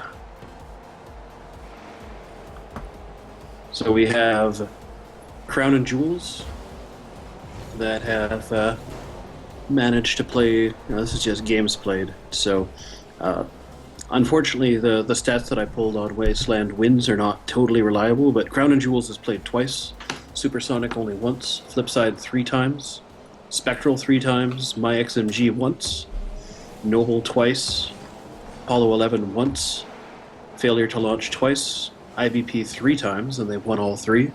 And then never on target, never on Mocket, Mocket on never on target with 2. And that leaves a few teams that have not yet played on Wasteland, which is interesting for me. I'm curious to see how SKG Untethered Kings of Urban, who obviously is a really good team, I'd like to see how they perform, and Orange Creamsicle, all on Wasteland. Yeah, agreed. I'd like to see every team play on Wasteland. Alright. Here's the first. That was well timed. So, I was talking about back passes earlier. And in this one, we see Supersonic Avengers with... So, Maestro here. TJ Shorty's coming in hot. He's likely going to get a second touch on this. Maestro just lays this for Greasy. Just perfect. Greasy doesn't do much with it, but the idea was very well executed on Maestro's part. Well orchestrated.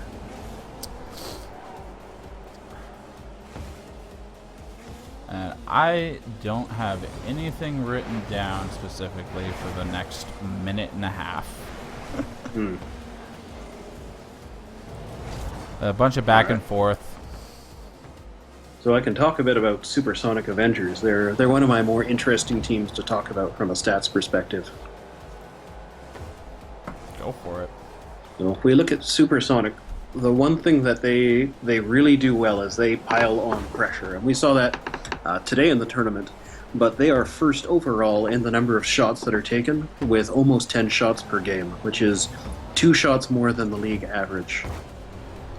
Which is singularly interesting given that we generally associate shots with some of the top tier teams, but they are number 1. They're also number 5 in shots against. So in a combination with them taking more shots, they're allowing less shots, which means that when you look at their relative shot differential, they're overall second to IVP Cosmic, who are true defensive masters. Supersonics got a positive 37 in their shot differential, which is really, really fascinating as a team. It really stands out. They're also, as you were mentioning earlier, they have a good understanding of each other. They rank 4th overall in assists per goal. At basically 79% of the goals that they have are assisted. There's only a few teams that are above them in that, and even then, it's not by a substantial margin. Interesting. Are they ranked number 3 in power rankings right now? I think they are. I should have that pulled up. I'll grab it. But they're definitely the number 3 team in EU for me. And I think that they would easily be the number 3 team in NA right now also. I don't know how they would fare against iBuyPower and Kings of Bourbon. I haven't put too much thought into that, but they're definitely number 5 world right now. All right. So here's our first goal of the game. 2.5 minutes in. It's a long shot. Chance at a save. And this is just a pinch goal. We'll go back and watch the actual pinch. Yeah. Supersonic was unanimously named the 3rd best team. Yep. By all 7 of the members that were on that panel. Jesus. All right, so Remco with a pretty bad clear, but this, if intentional, was beautiful. Just boink. I'm not entirely sure if TJ Shorty's hitbox hit that. I didn't see any indication that it did, but Octane's hitbox is kind of odd. Maestro.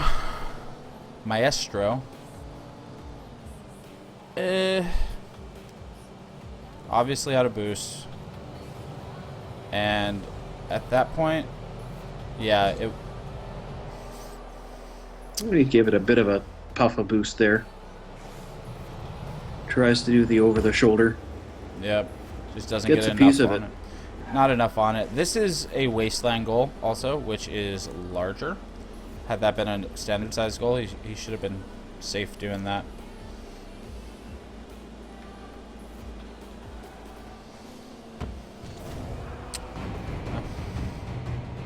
A little bit of a misplay on his part. I think he could have gone up earlier. Actually, let's go back and let's see. How do I do? I'll get better at this at some point. Player view. I'm curious. So he's checking.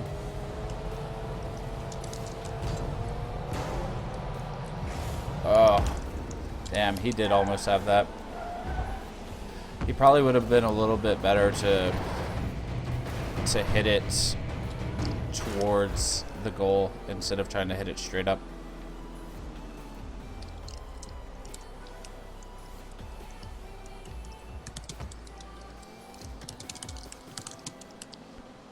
Maestro.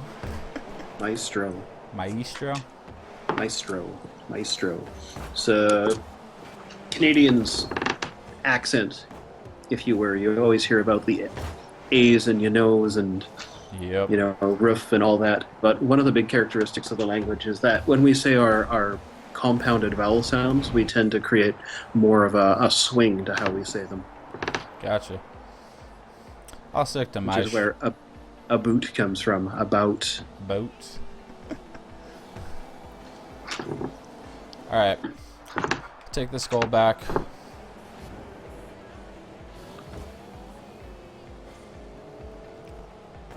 TJ Shorty, the only player to record an assist in all 15 games he's played.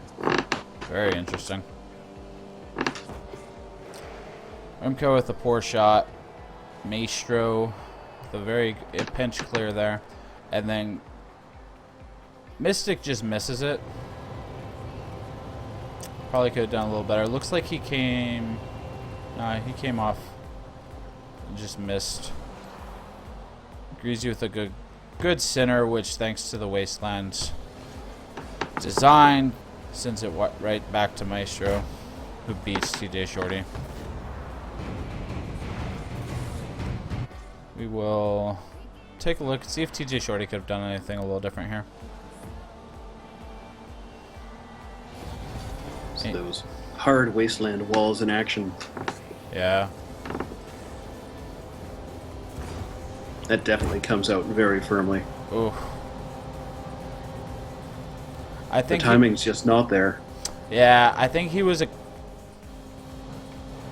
He was close enough to it that he could have just front flipped towards the ball. Whoa. Had he not flipped at all, actually, he would have gotten that.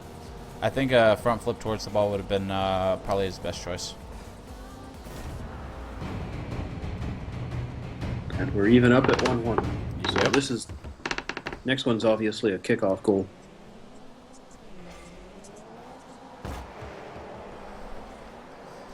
Which again is thanks to Wasteland corners. We'll go for the kickoff. I like watching kickoffs. Yeah, so this is a case in point how choosing Wasteland and practicing on Wasteland can prove to be a tactical advantage. Remco just goes for the dunk on it. It's a tactic I like to use. When you know that you're going against the person on the same side, in this kickoff formation where you've got two wings and a goal, and you see the guy on your same side start going towards the ball, you'll see Remco here. He's going to flip. He angles for this side, this screen left side of the ball, while Maestro's going straight onto it.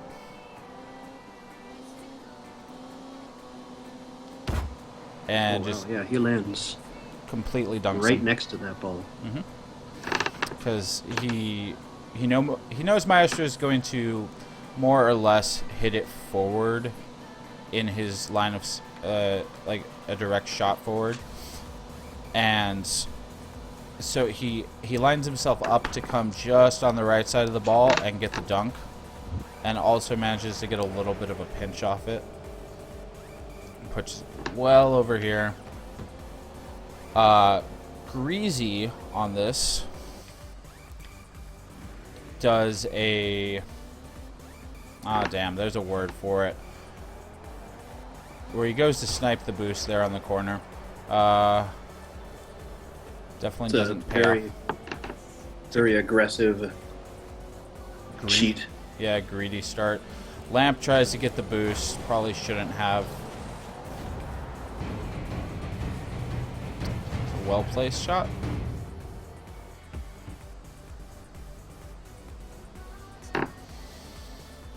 Oh, we get an overtime in this one.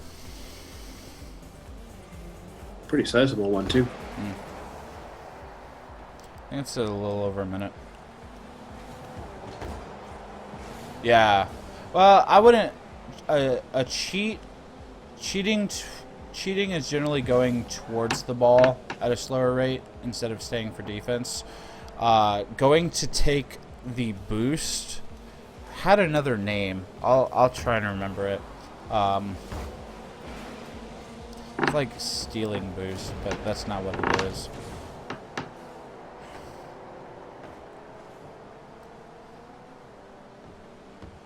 Did you get a chance to watch Gibbs' kickoff video?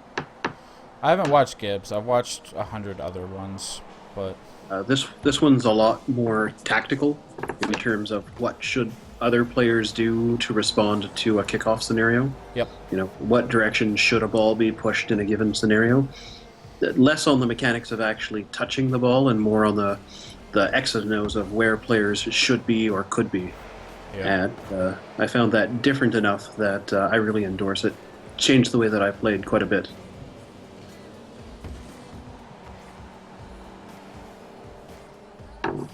Yeah, but generally cheating on kickoff in Rocket League is going towards the ball. There's a specific name for going directly towards the side field boost and taking that.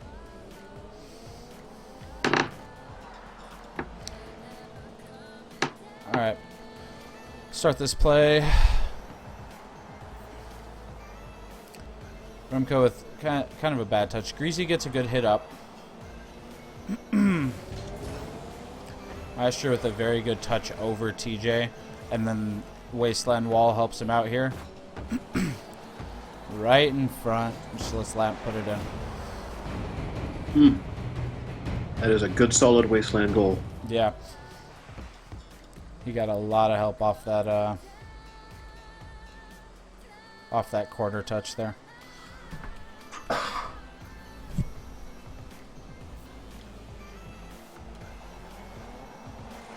See, this would be a cheat forward where both players were going forward. That's just as far as Rocket League specific terms go, that's definitely a cheat on kickoff. Especially if there's no one back on defense. Yeah, if you're going for that side boost, you're expecting your teammate to win the kickoff outright. Yeah. And you're trying to get the upper hand by meeting the corner first before anybody else, as well as grabbing that boost pad so that you're ready to go for the remainder of the next few seconds anyways. Pretty solid dunk there on Remco. Mystic stuck backwards. TJ with a good dunk.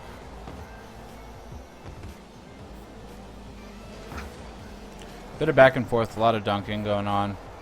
Good pressure from both sides, good rotations.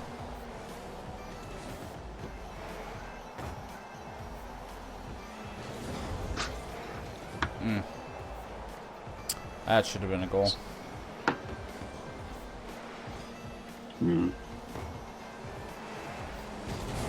So I'm starting to run thin on my Wasteland facts. That's but I can good. say We're almost that, done. that we have a total of 20 matches that have been played on Wasteland so far. That's pretty good. That's out of 90? That is out of 30 per week. Yeah, 90. There you go. Not doing the division there, but It's 22%. considering that teams can only pick it once per match, so it has a maximum possibility of being played 20%. That doesn't sound right. Okay. No. So let's see. So there are 6 matches a week. Times 5 is 30 matches. Sorry. So I was thinking by game. So divide that by 2.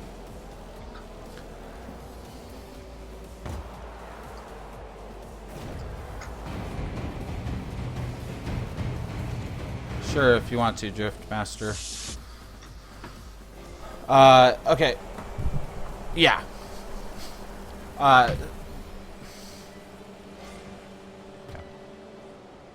Yeah, I think we got that sorted out. So this goal, decent shot, decent clear. We'll see.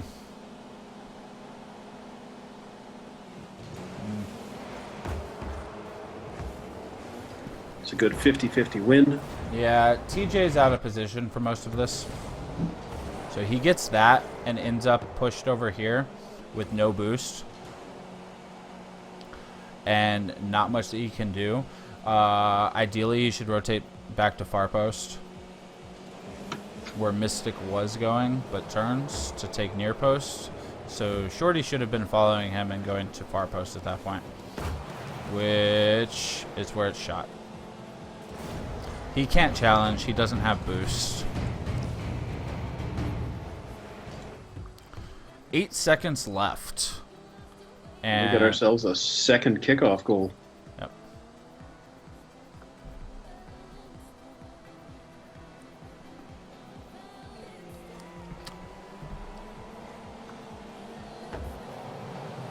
It looks like ELMP goes in slow intentionally with the purpose of getting the dunk.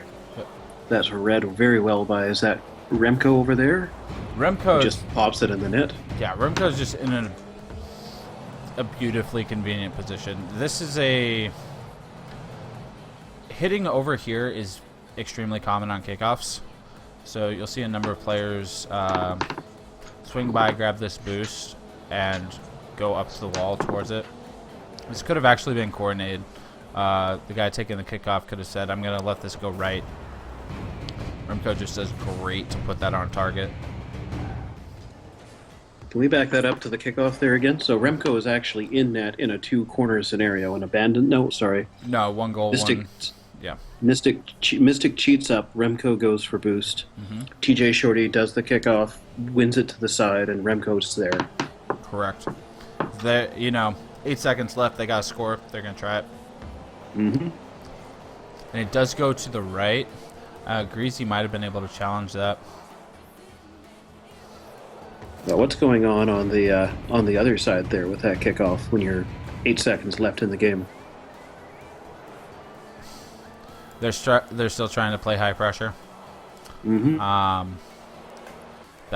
There's definitely a very strong argument there for Greasy not going forward.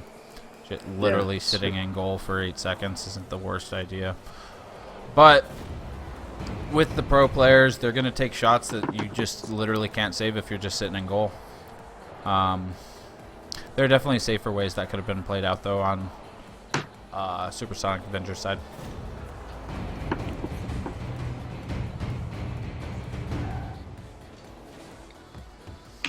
Now we have overtime for a little while.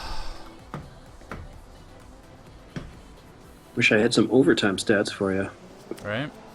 It's more of a pants kind of thing, unfortunately, at this point. Pants, you're in chat. Give us some overtime stats.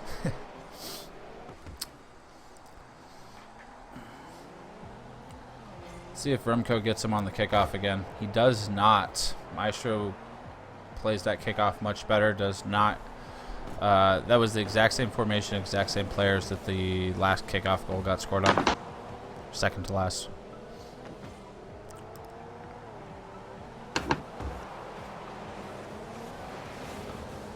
It was a very good shot, but it would have been a safer decision with 8 seconds left and a 1-goal lead to have stayed at least closer to net.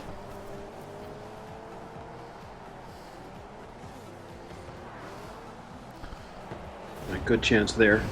That goes in the net.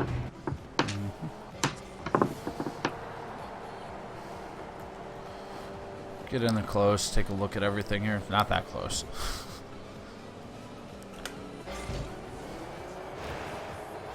Alright. All three should probably not be there. Just almost in every situation. They do a good job of realizing that and going back. Lamp probably shouldn't have stopped. Let Greasy take it. Trust your teammate a little.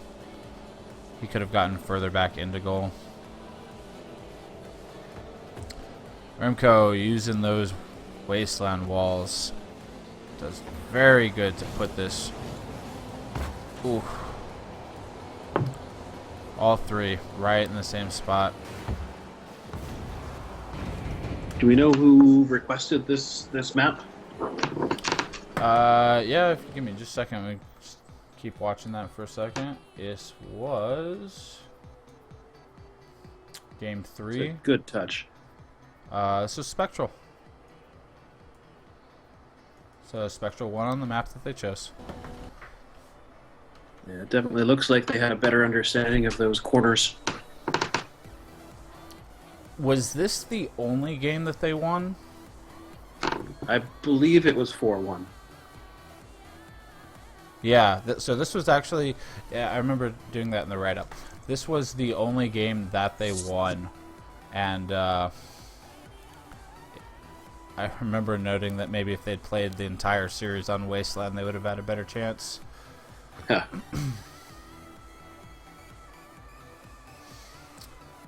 We're going to have our very last replay. Orange Creamsicle versus Kings of Urban. I thought that this whole series would have been much closer, but Kings of Urban, especially after watching their replays, they have their rotation game down pat. They're just...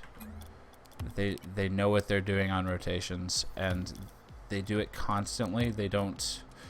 There's no... solo queue style stopping and turning for the ball.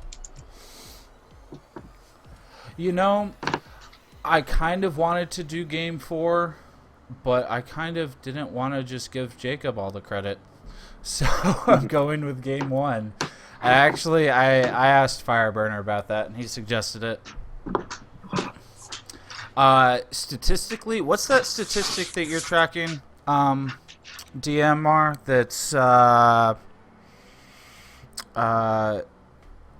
like the estimated end of season rank based on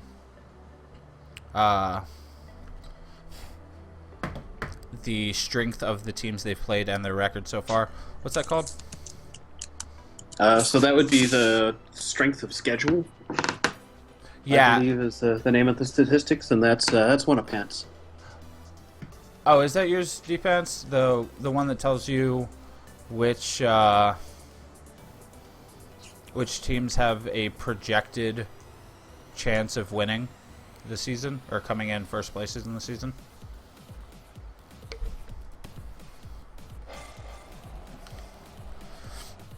Oh, this stupid replay. So this replay is going to start 30 seconds in. It's not a big deal because almost nothing happens in the first 30 seconds. But we are going to be jumping in right at 4:31. Just perfectly fine. That's going to give me a chance to rattle off some interesting details about Kings of Urban. Give it to me. Kings of Urban, number 1 in goals per game, number 4 in assists, number 3 in shots, number 2 in goals against, number 4 in shots against, number 2 in shot percentage, and number 1 in save percentage. So they're just really fucking good. Yeah, I did a bit of a breakdown, and I had a bit of a breakdown because I was trying to find out why they were good, and the answer is they're just good at everything. Like there's no trick or secret to anything. They just dominate almost every single stat category that's out there. All right. So this is where my insight's going to help your stats is the reason that they're like that is because their positioning is on point and their rotations are almost flawless. And I will try and point that out as much as I can in this game. So they do win this game very convincingly.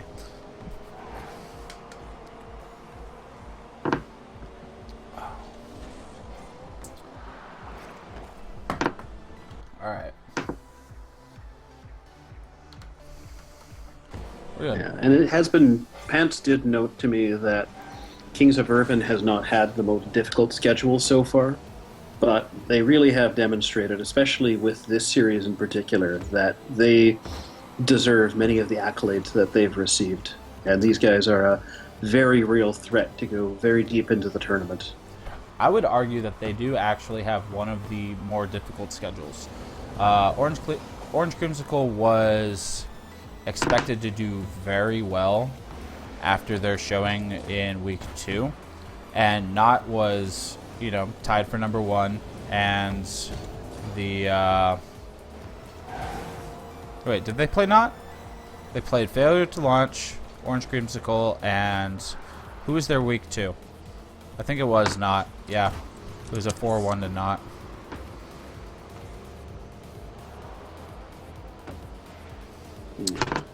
So actually, sorry, keep going back to this. We have a uncharacteristically bad back pass here that Quinn could have possibly put in by Jacob. So instead of picking the game where Jacob does all the scoring and gets all the credit, I show the game that Jacob messes up on. Was it 3-2? Okay.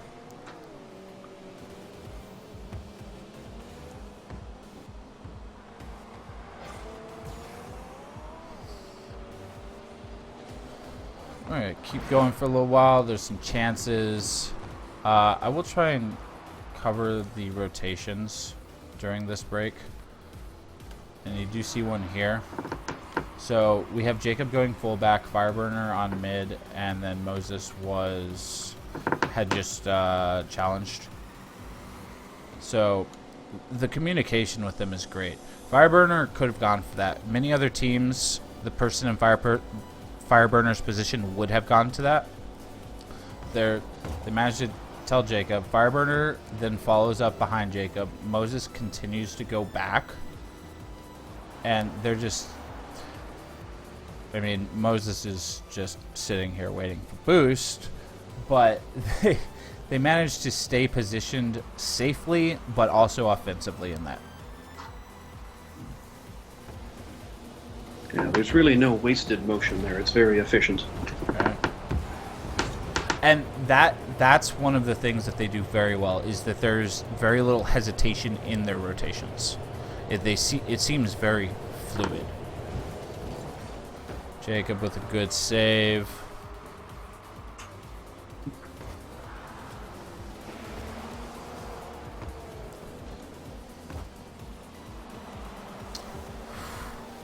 Yeah, Gambit's scary. Gambit's interesting from a statistical perspective, because I don't think he's really had his opportunity to shine yet.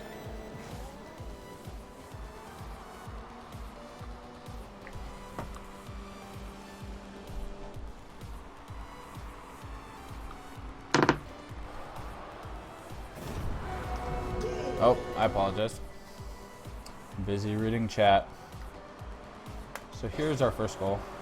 And yeah, I do agree. Fireburner is a very integral part of Kings of Urban, but he's definitely not like the sole carry. The rotation even there is just on point.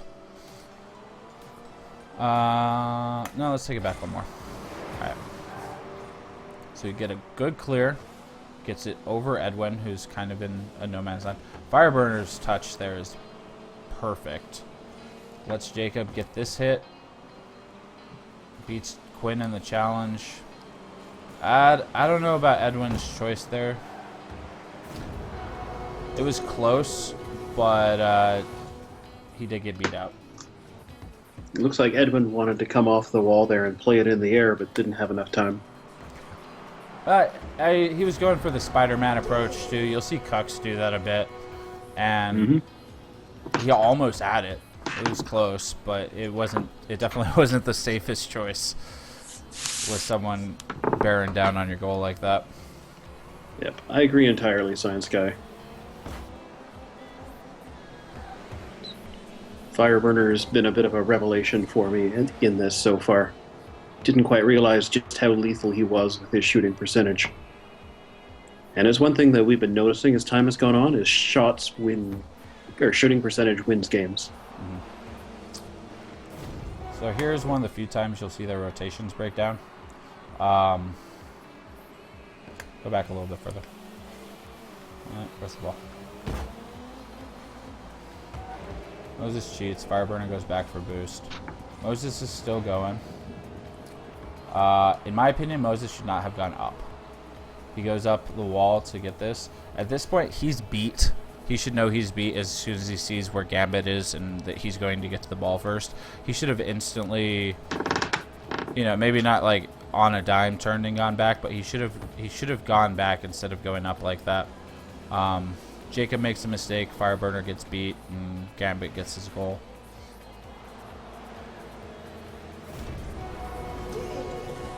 Let's not discredit Gambit. That was excellent play on his part. From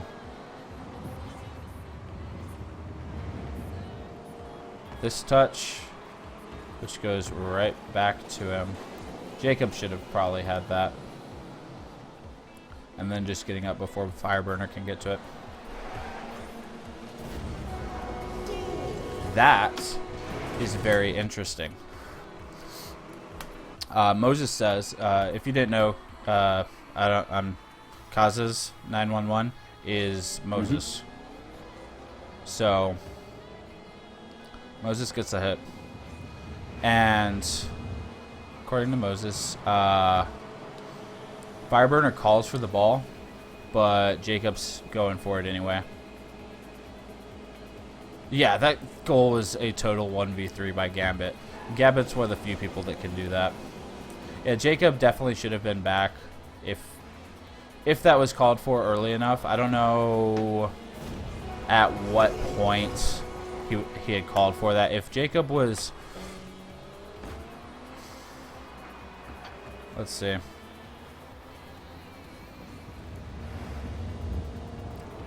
So Jacob's up already.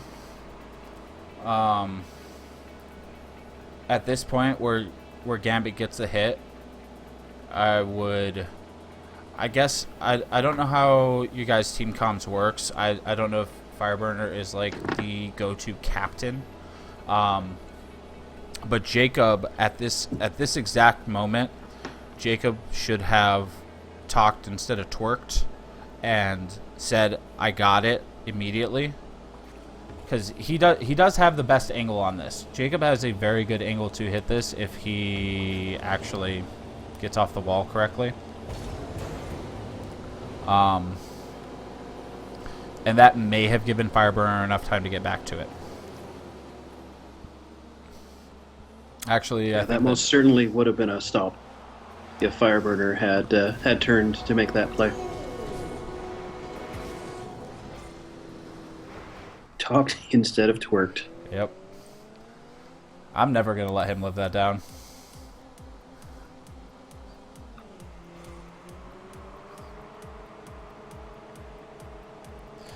Kings of Urban is one of the few teams that I noticed that does the kickoff where when they have two wings, that they don't cheat one of the wings forward, and the in goal goes to get boost. Kings of Urban is also one of the only teams that I have noticed that leaves a person in goal at kickoff almost every kickoff. See how Fireburner stays? No other teams do that. And they're winning. It's gotta say something. It's hard because you want to look at the statistical analysis that says you scored this many goals because you played more aggressively, and you stopped this many goals because you played defensively. And my intuition tells me that there are certainly chances that are generated by pinching up, but as we've seen, there's been a few times when people have been burned. And depending on the style of play that you as a team are going for, if you're playing high octane, high pressure, you probably want to be up there and beginning with that pressure right from the kickoff. But a team that is more oriented towards being a shot-stopping team and a higher percentage team would want to stick back and play that percentage and say, you have to go through us to get a goal and don't give up anything easily. All right. So we've got this here.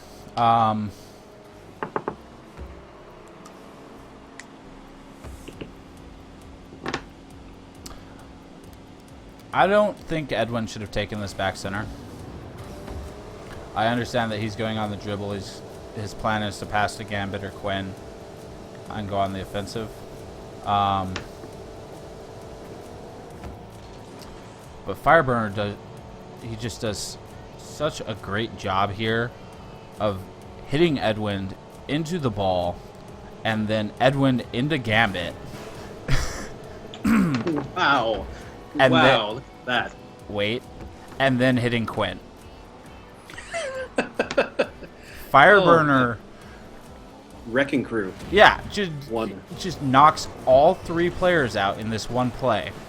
And, I mean, you know, Moses probably should have just scored straight off that, but it does end up being a goal. Mm. He's got great intuition after he's done that to break towards the net as well. Yep. Oh, rip. I have no idea what he said in all caps. I'll get him back in. I just want to see what he said. Triple bump. What? Okay, I need to fix Nightbot then, because that should not be happening. You should be able to type in all caps. I'll take a look into that later. Need more yelling in chat. Yeah, yelling is perfectly fine. I have no problems with yelling. All right, so it looks like we've got a bit of a gap here. So I'm going to pull up my Gambit facts. Mm. So Gambit really intrigues me because reputationally he's a very good player, but the numbers just don't bear it out so far in his play. You can look at his goals per game. 0.9 goals per game is good for 19th, somewhere kind of in the middle of the standings. League average is 0.89. Assists per game is 0.4, which puts him kind of in the bottom quartile as far as that go. He's third in saves, so he's made 2.1 saves per game, which is a significant number of saves. There's only a couple of people that beat him. One of whom is Double, that only played for the one series. Aside from that, he doesn't take very many shots, but his shooting percentage is .391, which is good for 11th. And that's certainly no Fireburner or Moses, for that matter. Moses is sitting at 41%, whereas Fireburner is, I believe, the highest overall with a 48% shooting percentage. But you look at Gambit there by the numbers, and you go, I'm actually surprised. I expected more out of him so far in this series, but it has only been 2 weeks that they've played 10 games, so I'm expecting him to be significantly better as the tournament goes on, or as the league goes on. I will say that a lot of that is that Orange Creamsicle has not developed much of a synergy yet. The Gambit addition to the roster is still relatively new. They have not played that many games with him, especially with Edwin being out for that week.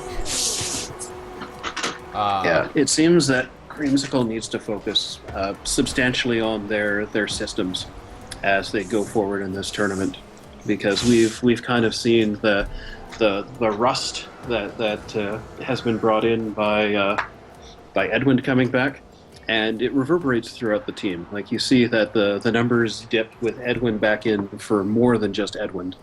So I imagine as the weeks go on, they'll get stronger and stronger, but they need to build that familiarity again. Yeah, they need to develop synergy. And I'm sure their communication's a bit lacking too. They're probably still playing a very solo queue-esque style, and I think they'll be fine. The team lineup is good. Like, all 3 players are good, but they definitely have some team-based things that need to be worked on.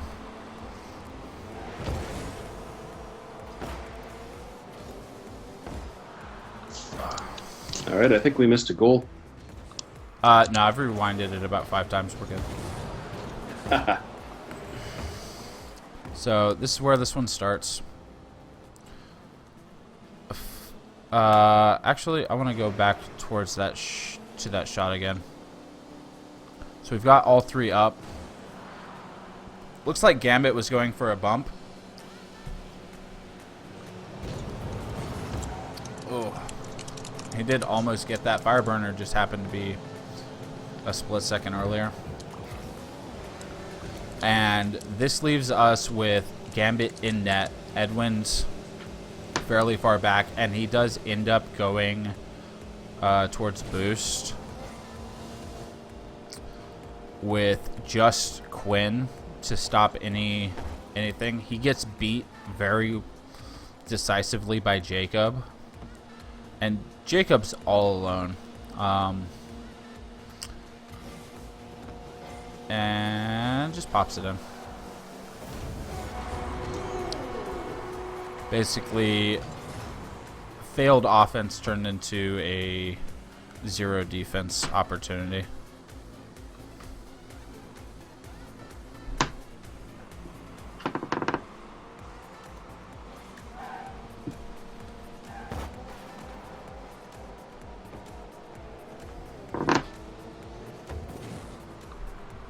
One more interesting Fireburner fact.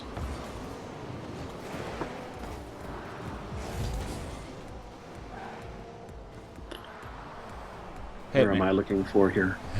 Let's see. Fireburner has scored 41% of his team's goals, so he's slightly above the mean in that regard. Delivers 3.2 shots a game. 0.47 assists. Is that low on assists, or what's an average for assists? So league average in assists is 0.66 per goal, or per game. So he's actually above it? He is actually below it. Oh, okay. He is 34th overall out of 45 players. So he's not assisting almost at all. No, but you look at Jacob and Moses, and they are 5th and 8th ranked overall. Jacob has broken over the 1 assist per game barrier, where Moses is not that further behind at 0.87. Interesting. Some more good rotation here. But the rotation is beat out. Where did Fireburner go here? Oh no, he turned around. He went back. A little bit of miscommunication here. Jacob probably shouldn't have gone for that boost, or he should have gone for ball. I'm going to assume since he went for boost, he did not have any. So Fireburner is definitely the best decision for ball. And he doesn't get it.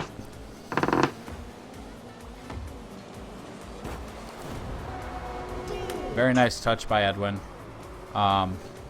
Beats Fireburner. And Jacob, indecisive, was neither... Chooses to back off there, but not committed to backing off. Into the goal, yeah. So right now, turn and go for it, or get in goal. And he just stops and does Gambit things and scores.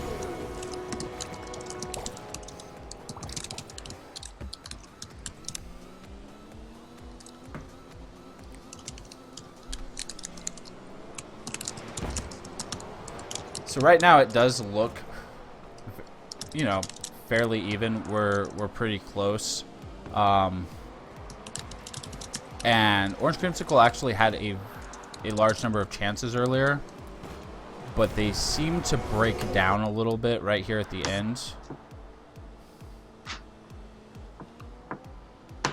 So they try for their chance down there, and it gets cleared hard.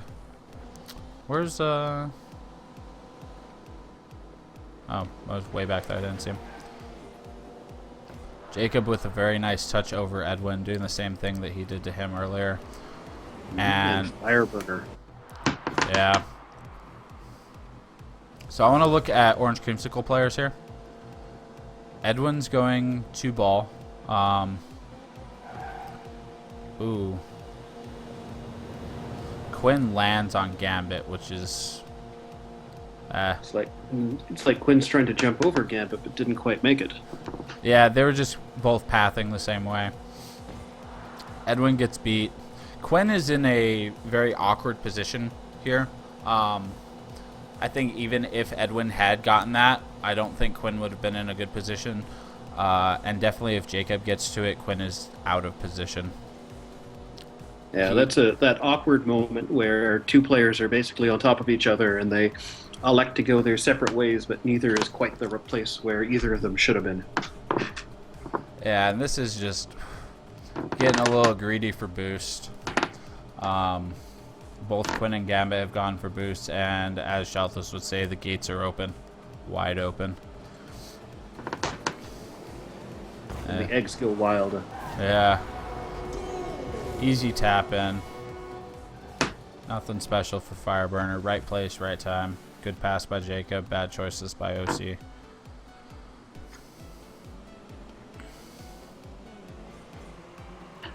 Now it's really crunch time. You'll see both players for OC cheating up, while both players not going for kickoff on Kings of Urban or staying back defensively. Moses cheats a little. Now this is uncharacteristic. I think that they're a little bit out of place here. Are they going to get beat? No, Gambit gets a poor hit on it. If Gambit had gotten a good hit on it, they both were beat. And we had Edwin and Quinn back over on this side. Yeah, Edwin was pointed in the perfect direction to capitalize on that. So he comes around and he's ready for action right there. Yeah, if Gambit had got a good hit on that, Moses and Fireburner were well out of position. But luckily Gambit doesn't. Fireburner to Edwin to Fireburner. Is that how this is going? Oh, Moses just beats Edwin. This is one of those times I would like to see what Edwin's seeing. Switch over to the Edwin cam. Yep. So he gets that tap there. And then... He attempts to make a play on the ball. Misreads the bounce. See, this is where we need a boost gauge in replay view. So he hits... Nah, he has full boost. He just didn't get there. He could have... So if... When he lands... If he ever lands... Let's go a little faster. So as he lands here... We are watching this super slow-mo. He switches off ball cam so that he can tell who's coming at him. And he'll see Moses there, but he paths to the left when he definitely should not have. Which is going to allow Moses to beat him to it. Right? Yeah, and then he goes back right and basically given up at that point. Yeah, and again, that's an opportunity for a dunk that could have got them on the offense. Mm-hmm.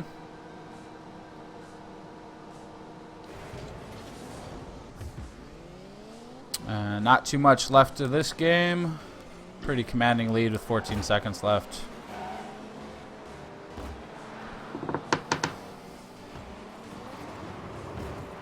Jacob should have put that in.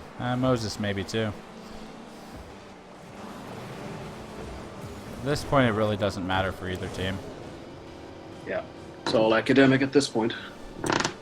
Yep.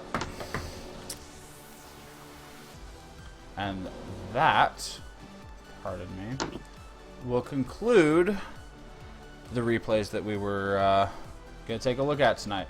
If you guys have any questions, now is the time to ask them, even though I know you have been. And Science Guy, I'm sure you have some questions for us. Anyone else that's still in here watching, give it a shot. Anything?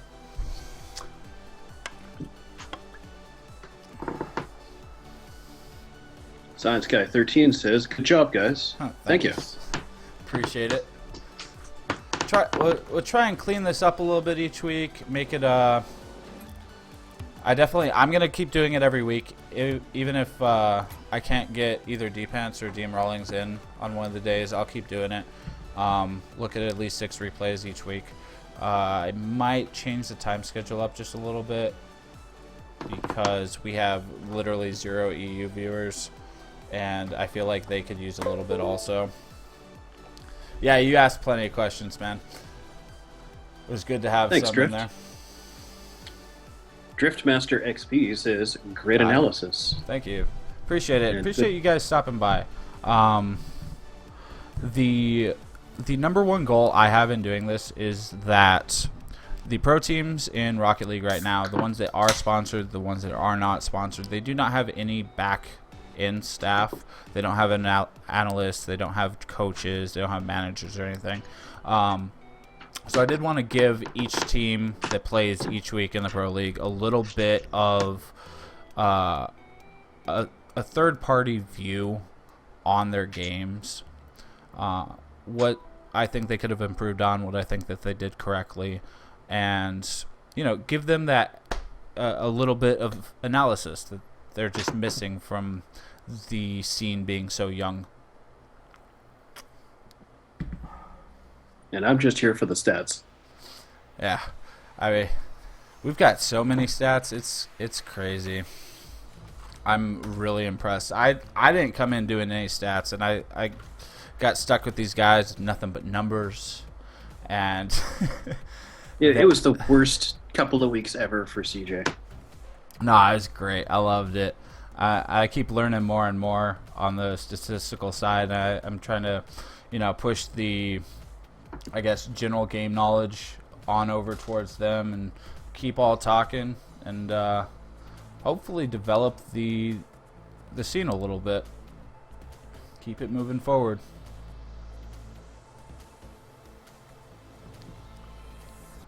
What's your personal Corsi percentage? Science guy asks. That's the description I was trying to find before Corsi's. Corsi's shot differential. Oh, okay. Mine? Probably pretty bad. I tend to have far more assists than I do. I mean, I made it to gold 3, but it's definitely not on a mechanical basis. I tend to play a lot more like Gibbs does, and try and know where to be and which hits to make, as opposed to being good at doing them. Alright, you got anything more for us, DMR? No, other than to say this Sunday, Right. at 10 o'clock Pacific time, whatever that is to your local time, we're going to be doing week 4, and I'm excited to get it here to do it. Yeah, this one's gonna be fun. I should have had an outro splash where we have the Where we pimp everything. where we show what games are coming up tomorrow. Anyway, it will be at 1 o'clock Eastern, which I believe is 6 p.m. GMT. Lori Cop, you're late, homie. Damn. Just in time, Lori Cup. Do you have any questions about what we just covered? Yeah, go for it.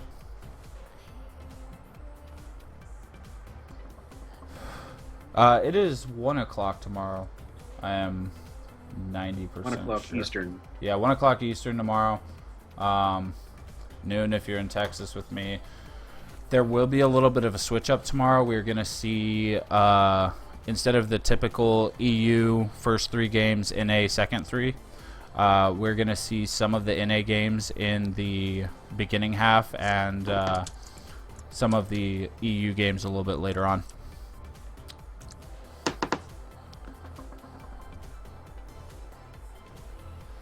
Great. Well, I don't see any more questions here, man. So, wait, we have a question. For Rocket League, where you're playing the whole game, and even then it's more like blind Corsi than it is personal Corsi. That's true as well, Science Guy. I'm from Canada, so that basically means I have to be a hockey fan. So I've gotten my fair dose of it, and Pants as well is a huge Chicago Blackhawk fan. So there's plenty of hockey influence. We've also done statistics for PDO, which is another hockey-related stat that takes the team's shooting percentage as well as the team's save percentage and adds them together. So in a normal average team circumstance, you would expect that their shooting percentage plus their save percentage equals out to 1. But what you will find is that teams that are better end up eking out better shooting percentage as well as better save percentages, one or the other, and that is a pretty strong indicator that that you actually are a better team, that you're scoring on more of the shots that you take, and you're letting in less shots, because it lends itself towards, and I think this is extra true of Rocket League, when you are getting good opportunities, your opponents are not getting good opportunities because they're kind of on their back heel. They don't have the strength to be able to put good shots on target. And that's why I think that measuring PDO is one of the big things that we can do as a predictor for team success. I completely... But interesting...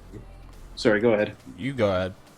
So, what's interesting is so far after 3 weeks, which is not a complete data set, this isn't something that we would necessarily call statistically significant, but from what we have seen so far, it's actually shooting percentage that seems to be the league-wide, on average, #1 indicator of success.